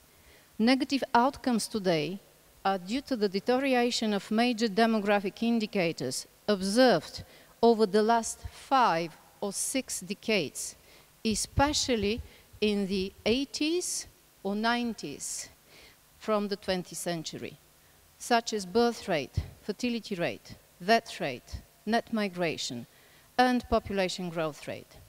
it is not plausible to expect quick results, quick demographic turns, unless we face extreme political or climate crisis. The demographic picture can be changed slowly with effective long-term evidence-based strategy, aiming simultaneously at all major socioeconomic determinants of demographic developments. For example, more research is needed to explain low fertility rates in the country, as well as the relationship between healthcare and high death rates. That means that not just one political cabinet, but all future governments of this country keep a close look at comprehensive analysis of demographic experts and conduct intensive policy measures to overcome demographic problems at the national and regional levels. And finally, we have to add that demographic development requires the attention of the policymakers to the quality of human capital in the country, attracting the best Bulgarians to stay here, to study here, to work here, and attract foreigners to study here and stay here. Better education and healthcare are needed. Better infrastructure is needed, including such which improves access to culture and sports. First, we must provide for those living in the country. This will prevent future emigration and subsequently contributes for return immigration. Then, it will affect positively the fertility. That means that higher level of well-being should be targeted when following a demographic strategy. And I have mentioned the return migration, but why not immigration? Starting with human capital, studying here and remaining in the economy. Thank you.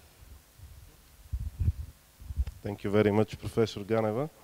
And from this topic we go to the next one as well. We had a very heated discussion in this side of the hall during the presentations that maybe some of the reasons for these indicators are related to the level of investment. And I'd like to return again here to Mr. Gottlieb. How do you see the development of investment in Bulgaria? Why the levels are at this low? And do you expect some changes, for example, related to the euro adoption? How do you see this process going on? Sure. Obviously, what goes into investment is a very broad and complex conversation. I think one of the points that I was trying to make is that I don't feel like the conversation should get trapped in a world where unless tax rates are exceptionally low, investment will never materialize. I think there's really a lot of other factors driving that decision, one of which is access to sufficient numbers of workers, so it relates to the previous conversation about demographics. I think as of yet, perhaps wages are not the binding constraint, but they're moving in a direction that is more challenging, which underscores that you really need wages to be met by productivity growth, which gets back to, again, the investments in human capital. And I think more broadly, it's really very difficult, given how small the domestic market is, for Bulgaria to move forward without having much higher investment. So I think that this is a constraint. I mean, one argument I hear in certain countries in the region is that the high wage growth will be an incentive for firms to invest in labor-saving technology. And the argument is that low wages have lessened the need for firms to invest, and so they haven't done so. And I think we're a bit nervous about that logic. That may be true for firms that have very few options on where to go. But for new FDI, there is going to be a sensitivity to wages relative to productivity. So I think this is worth paying attention to as we go forward. In terms of the euro adoption, the impact, I think in broad terms, it's good to complete this process, which has been a political commitment. And it's good to remove the uncertainty around it. I think the fundamental issues driving investment are really getting back to issues of competitiveness, wages, access to labor, and human capital. not per se the exchange rate regime. It's a factor, but I would say the drivers are elsewhere. Okay. Thank you very much. And continuing on this topic about the effects of the euro adoption, I would like to move to Atanas Pekanov here. How do you see this process? You were part of it for some time. Now you continue with the analysis, and we have it further in the program, a report by you. How do you see this process going on forward, especially in the new circumstances we have in the European Parliament and Commission? Well, thank you, and first of all let me say that I'm very, very happy to be here. I'm very happy that this wonderful event takes place for a second consecutive year, and I want to thank all the organizers behind it, all the members of the Council of Economic Analysis, and of course all the guests here, and I'm very happy I see also a lot of students here. These are super important topics. I'll come to the euro adoption in a second. We heard a very broad range of challenges that Bulgaria, some of them are, I think, relatable at the EU level. So Bulgaria and the EU are facing. They should not make us sad, but they should make us think very hard on how we move forward. One such issue is euro adoption. I find it unfortunate that this will not happen as fast as I would wish it to happen. That is, however, not the biggest issue, and the economic losses that will come from the delay are not the biggest issue for me. The biggest issue is that Bulgaria will continue not exercising its full role. Basically, the euro adoption for me will be a further integration of Bulgaria in important European processes, in the decision making. I give this as an example to my students in Vienna. So at the last Governing Council meeting of the ECB, you know, there was very difficult discussions on what should be the next step forward. And there was one clear dissent, and this is Robert Holzmann, the governor of the Austrian Central Bank, the biggest hawk on the Governing Council. I consider him my friend. I respect a lot his opinion. I'm not of his opinion on this interest rate decision, but his opinion of a small country, which is basically the size of Bulgaria, was heard all around the world, basically. Yeah, all the media were reporting on, okay, there is one member that thinks we shouldn't start with interest rate cuts. Others were somewhere in the middle or for the cut. And this is how you actually play a role in EU decision making. Right now, Bulgaria doesn't have this role, and for one or more years, fortunately, it will not play a role. It will just transmit the decision that is taken by the Governing Council. So our sovereignty is now less than it would be when we are part of it. And I think this is an important political argument. The economic arguments are there as well. But let me say something else, because I think it is very, very important that we also talked about demographics and regional politics. These are regional policies. These are two huge challenges for Bulgaria. I heard very well that there is no clear-cut research telling us, this is how we will solve the demographic problem. But for me, for sure, regional policy is part of solving this problem. And I'm a bit afraid that regional policy in the coming years at the EU level might be transformed to something that will actually endanger the Bulgarian prospects. What I mean by that, first and foremost, I see delays in the recovery and resilience plans everywhere, not only in Bulgaria, everywhere. Lack of appetite for reforms, which means that less funding will be dispersed. Again, I say in most of the countries. That would mean that the RRF will have a very difficult path forward. And the RRF was a successful tool. It was introduced fast, it addressed market tension in the crisis, and it should ensure exactly the public investments that we're saying we're missing. So first, RRP not moving fast enough. Part of the reason, by the way, is exactly, so I would maybe scandalize some people here, but I agree with everything that the IMF report includes, everything. And part of the thing that I agree is that, well, I think we are beyond the ideology that you have to starve the beast, right? To starve the beast is the government, right? I think now, in most advanced economies, we are in the ideology that, well, you have to feed the beast. You want the government to expand so that it can actually implement its policies. Well, one example where it is very difficult for the government to implement its policies, so the EU budget was doubled with RRP, but the administrative capacity and technical capacity of governments, institutions in the member states was not doubled. It was actually not even increased. So this is part of the problem. So not enough or lack of administrative capacity to implement this, the Recovery and Resilience Fund. And second problem I see for regional policy, which will become a big problem, I think, the discussion about transforming also cohesion funding and making it similar to the RRF, which would mean you have to implement reforms, which is good, I agree with it, but I see how reform, the implementation of reforms delays the implementation of projects in the RRP. So if we go with the same approach on cohesion policy, which is now the discussion for the next EU budget, that would mean that also the absorption rate of future regional policies will get lower. Maybe more efficient, yes, because of reforms, but lower. So on that side, it seems to me that in the coming years, although we currently have the tools that are there for regional policies will come under danger. And without some forms of regional policies, it will be very difficult, I think, to address the demographic problems outside of the big cities, which, as was also said, I would say they accumulate economic growth and prospects on their own, especially the capital. So you want to actually transfer the funds, especially EU funds, to those regions that really need them to have the really important services. So infrastructure is one, but also healthcare, education. So if you don't have that, then you are leaving these regions behind, and then it's very hard to actually achieve anything in terms of this demographic trend, reversing this demographic trend. So these are all things that we should be very careful in discussing, but very urgently discussing. Thank you very much, Mr. Pekanov. Yeah, it's a really discussion on this topic about size of government taxes, etc. So I hope there will be some questions and comments as well. And I was thinking during the presentations that, okay, but at the same time we were talking about inefficiencies in the government, so increasing taxes in this perspective could be counterproductive maybe.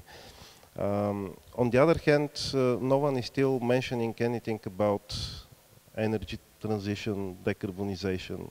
We saw one very interesting figure on the slides about the cost of carbon. Maybe this is not the global, but the European tax that we have in the picture, and how do you see also these perspectives? But let me move to Ms. Nikolova and give her the chance to comment on this as well. Indeed, demographics is of course a big hindrance to growth and a big weight on public systems. But what we try to show in this report is that even if we cannot reverse the negative demographic trend, we can still carry out reforms that can compensate basically for this, and still Bulgaria can grow even with these demographics. So this is one message which I think we can mow on, and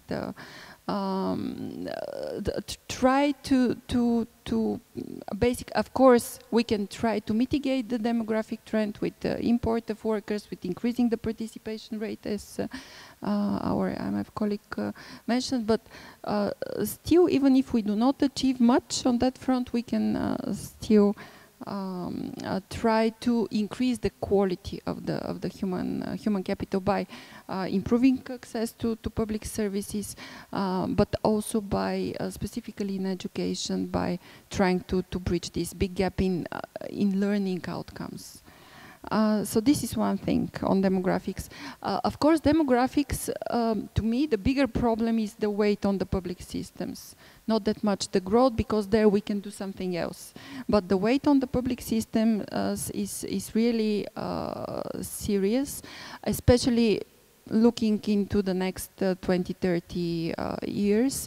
There was a very scary graph produced by our OECD colleagues, where they did some simulations with the public debt of Bulgaria in a scenario in which the public finance system, the budget, does not take any measures to counteract this demographic trend.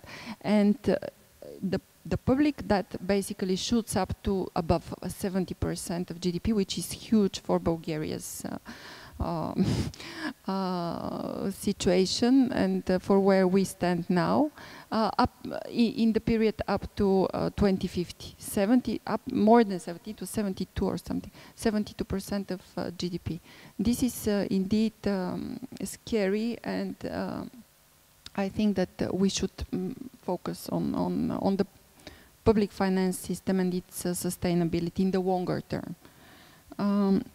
On investment activity, as this was another big topic, indeed, what we demonstrate in this report that if investment activity can be boosted, especially private investment, because it has a much bigger share in much bigger ratio to GDP, then the return on economic growth would be very substantial. It could reach up to 0.7% percentage points of GDP if private investment, can rise to about 25% of GDP, which again is not unachievable, and Bulgaria has already been there.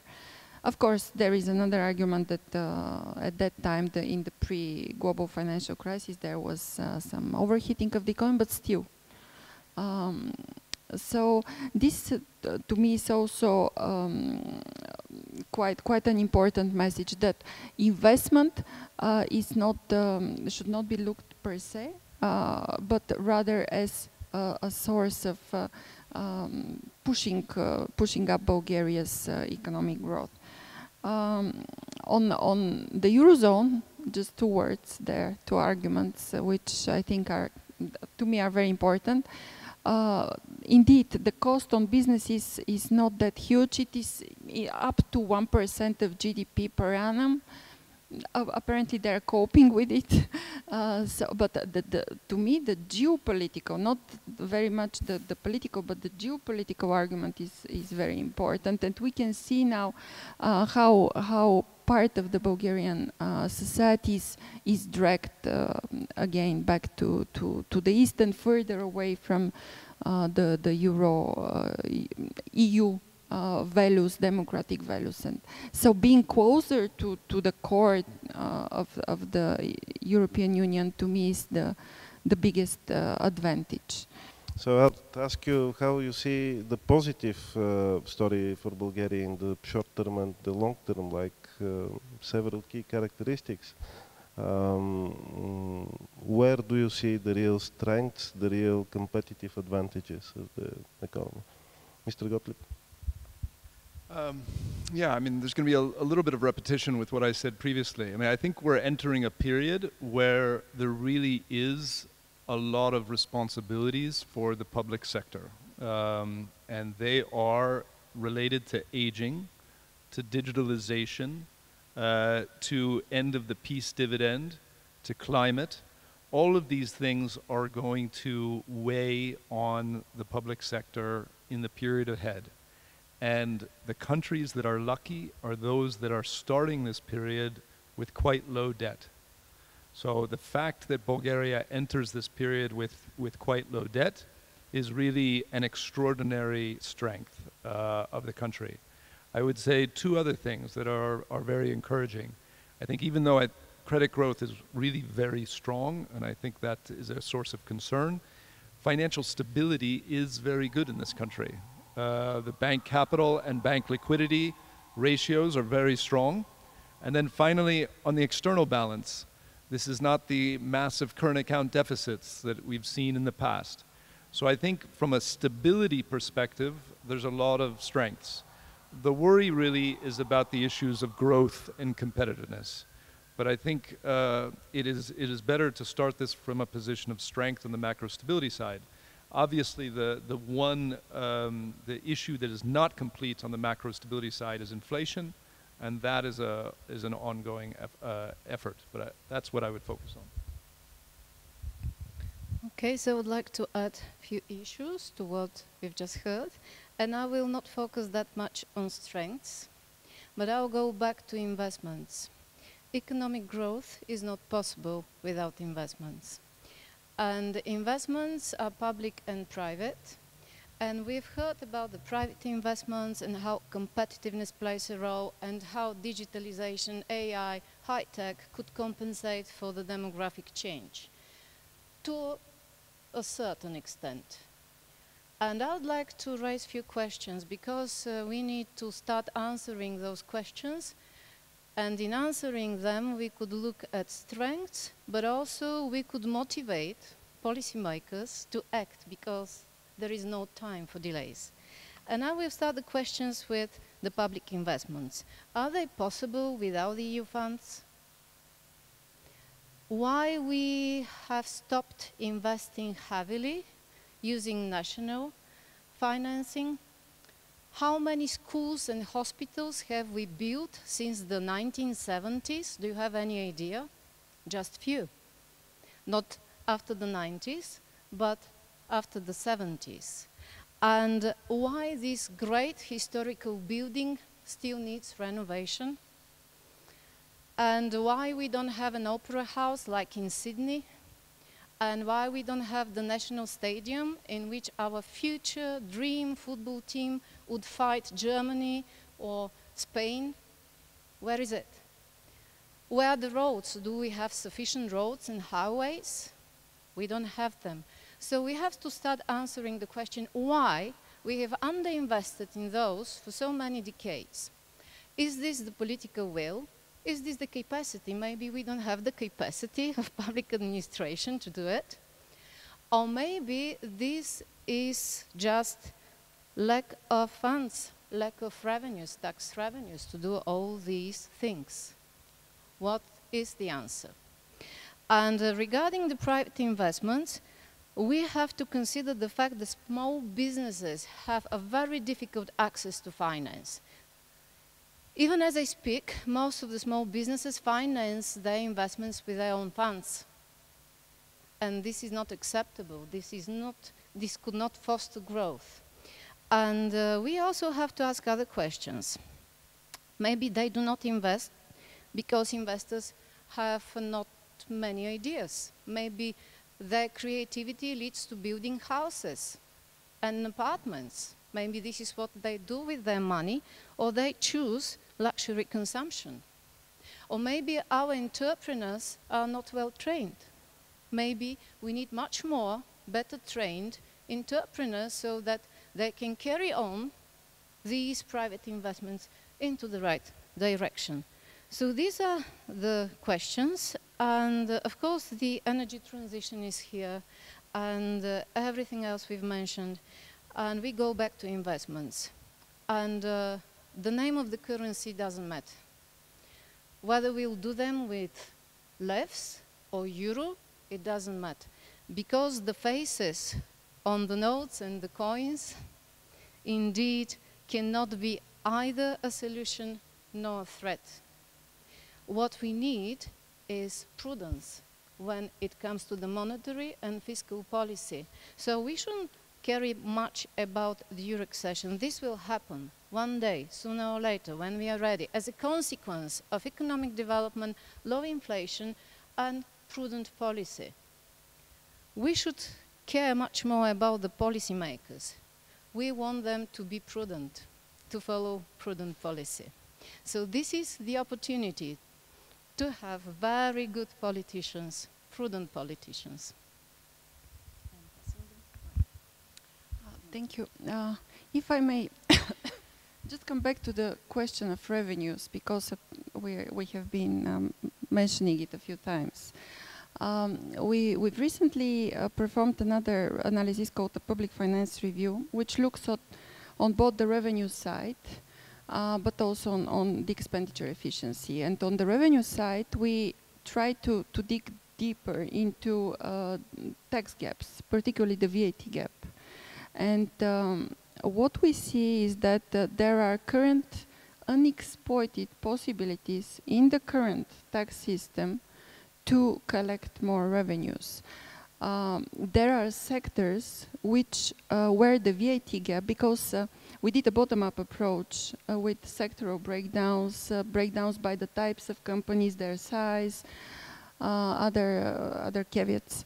And you can see that there are sectors where the tax gap is more than 100%. So this, to me, suggests that the current tax system has a lot of potential, unexploited potential to collect more revenue, should we have the right efficient capacity and institutions to do it. This is, I'm just leaving this, and this is not only the VAT, also in the health taxes, the excises, you can see there that, again, Bulgaria is at the bottom. A few countries, while we can both pursue some health goals, but also try to raise tax revenues. The same goes for some of the local taxes, which we are now just in the process of exploring, by the way, the real estate tax, for instance, which is tiny. My point here is that maybe we should try to clean our yard and see what are the current unexploited possibilities and opportunities to raise tax revenue before we, of course, at some point consider other options and more major changes in the tax system. This is one thing. On public investment, indeed, I would say that one of the explanations is opportunity cost. Why don't we do it with national money? Because we have the free EU money, which are there anyway. So it's opportunity cost, it's capacity. We are now looking, some colleagues of mine are looking at municipal capacities, which, by the way, it's very, very interesting. Their initial findings show that there is no straightforward relation between the size of a municipality and its capacity to absorb EU funds. A municipality can be small and still be very efficient in absorption, or it can be large and very inefficient. So there are other factors apparently, and they are now looking into those. So I'm really curious to see what comes out of this analysis. So all those questions that were put have many facets and many possible answers. But let me stop here. Thank you. Well, thank you. Let me start by saying that I agree completely. We start from a relatively good position. It's important to note, right? It was the achievement of many governments that led to this success, that Bulgaria has a relatively, not even relatively, even if you look when you compare with all EU countries, a very good standing in debt to GDP. So starting from a very low level, and again, I'm saying this was not easily done. There are some in the public that can confirm that. That was done with years of prudence. Maybe not all these decisions were correct, but overall, this is a success story. However, now the world that I see, and I don't see it changing very soon, is a world of a lot of public investments.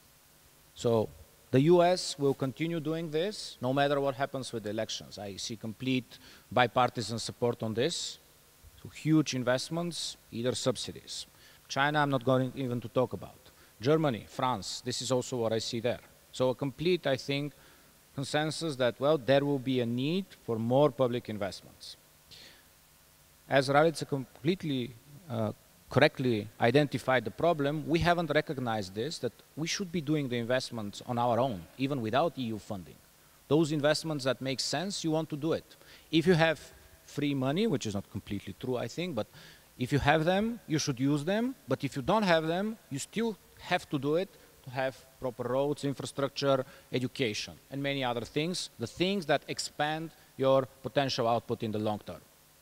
That I'm not talking about deficits that go into consumption or excessive pension increases. No, investments in capital accumulation, which, as we saw, is a real problem for Bulgaria. So we should realize that. I tried many times, I have to say, and I failed miserably to convince the finance ministers with which I worked that for the Bulgarian RRP, we needed a top-up with national financing. That would increase national ownership. So if it's only like 6 billion that you get from the EU, but you don't have much that you are actually enhancing with national money, you see it as, okay, these are good projects, maybe we do it, maybe if we don't get the money, we don't do it. That's a very wrong approach. You should have a pipeline of projects that you actually believe in and you think as a country we need to do that. And if you can pay part of it with European funding, great. If for some reason that doesn't work, well, you should still fund them. If they are positive net return in the long term, you should still do them, right?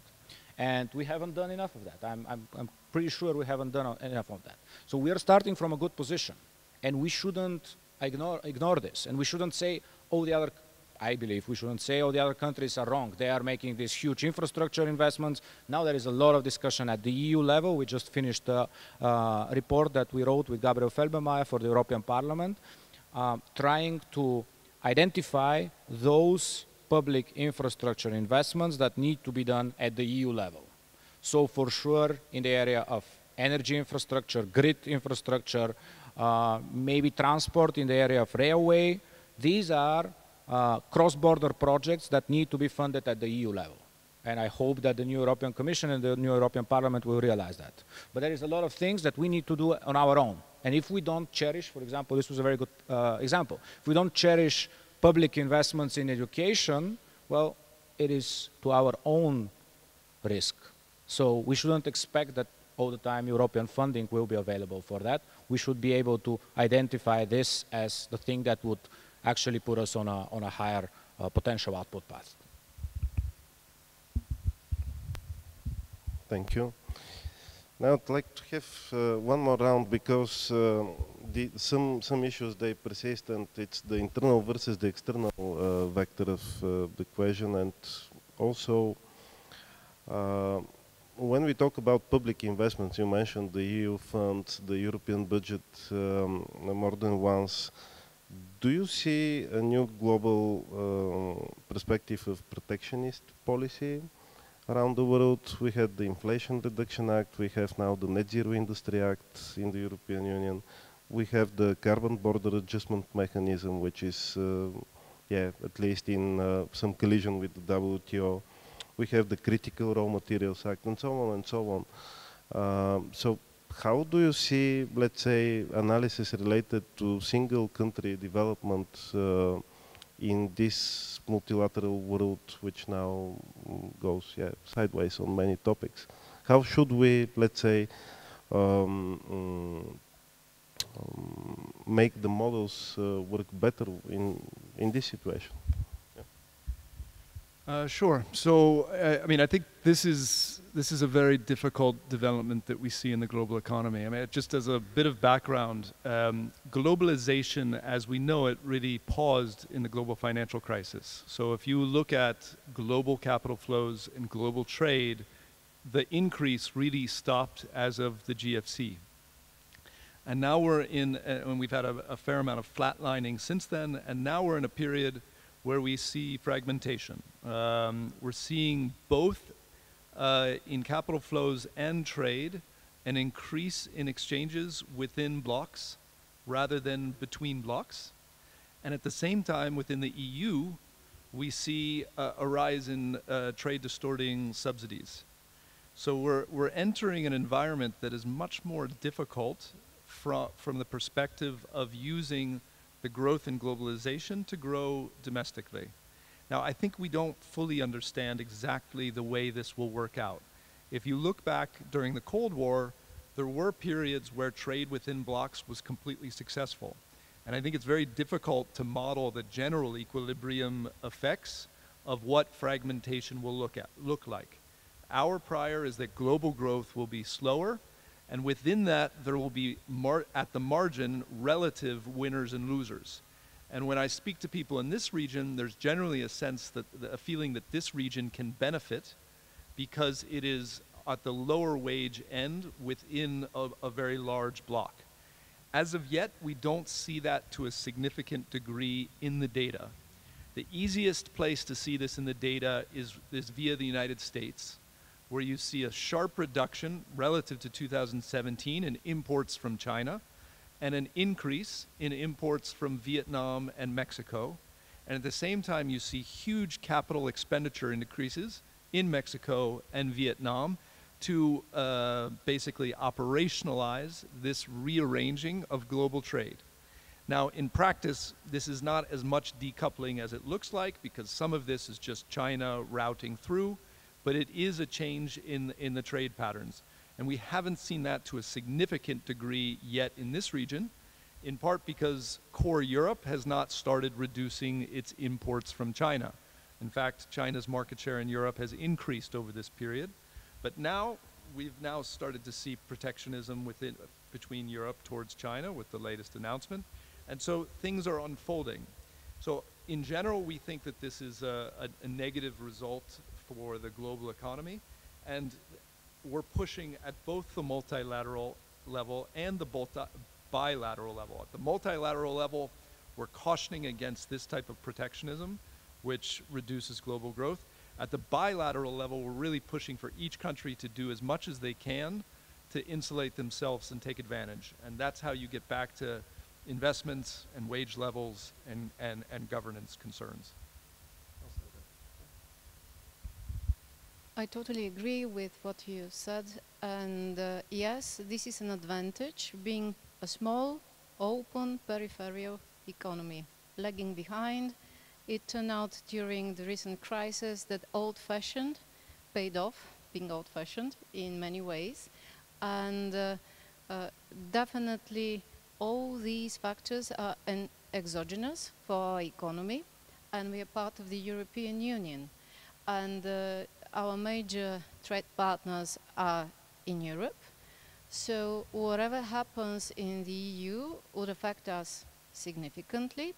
But there is an opportunity here. I hope it is not a wishful thinking.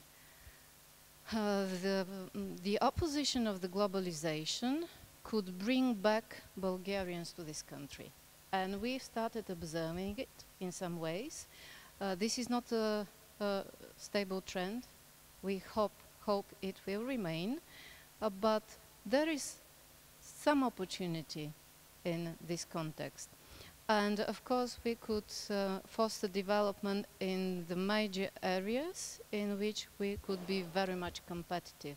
Instead of wasting time to invest in so many things, we could be more focused in the investment process.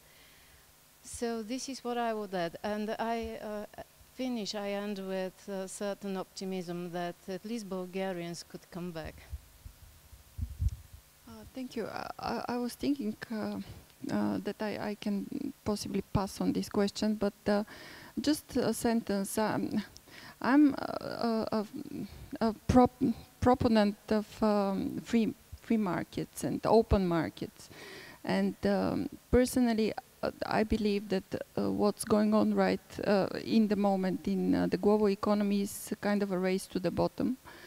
But on the other hand, I don't see really Bulgaria being able to influence those processes much. So, I don't know. Maybe we are not in a position to really do much. Thank you. Thanks. So let's start there. I think we should realize that globalization for me was an economic success, but not a political success. And this is what is now driving at least the appetite for deglobalization. I don't believe it will happen fully, but I would believe that the fragmentation that we are already seeing is going to continue. Exactly because the political willingness to forfeit some advantages that came with globalization, lower prices, are, I think, for the foreseeable future going to be neglected. There will be other factors that are driving political decisions. So, in that sense, protectionism will continue. It is just at the start, I would say. We just saw that the EU is also getting active on this. Most probably negative economic value in this, but politically it will continue to be the binding constraint in the coming years. Now, for many people that seemed, I would say, 2 years ago as a chance for Eastern Europe. That door is still open, but so far I'm not seeing it materialized. We see this as something that for the US is evolving relatively good, I think. For the EU, we still don't have a united, actually, approach to this. We don't know what we think, which is a problem. We don't also know what are we going to do in terms of how we adjust our current economic framework to that. So I have a big problem with the fact that, okay, state aid rules were relaxed, but without common EU funding that should counteract this, this means that only the strongest countries will be able to make use of this relaxation of state aid rules. If you look at the data that, I think this was a Bruegel paper some months ago, if you look at state aid that was given to different countries since the start of the relaxation of the state aid rules, I would say spring 2022 up until end of 2023, Germany has around, I think, 40 or 50% of the state aid accepted, allowed by the European Commission. So this is a huge risk of our common market, that the big players, the deep pockets, the countries that can actually subsidize their industries at the scale and magnitude that is necessary to actually bring the global players, to actually bring Intel and Tesla to open the factories, where they're not going to be small countries in Eastern Europe, they're not going to be indebted countries in Southern Europe, they will be the core countries. So this is a huge, huge risk, I think, for the coherence of the European single market. On the other side, I don't say that we shouldn't do anything, because as I already said, the US and China are doing it and they're going to continue doing it. The only thing that we could do is find a common approach at the EU level. So one step in this direction was when the European Commission started discussing, they were called initially Sovereign Fund, which has now been transformed to the so-called STEP platform, which is the ability to, right now, it's only the ability, it's only a website, it's not a fund. It's a website where countries can actually request state aid exceptions for high-tech manufacturing and other types of manufacturing to be able to subsidize their industries. But there is no funding there. And if there is no funding there, again, the issue ensures that the core, that the big countries with deep pockets will be able to do the subsidies, will be able to do protectionism, and we are not going to be able to do that. So we should be very careful in thinking how we respond to that.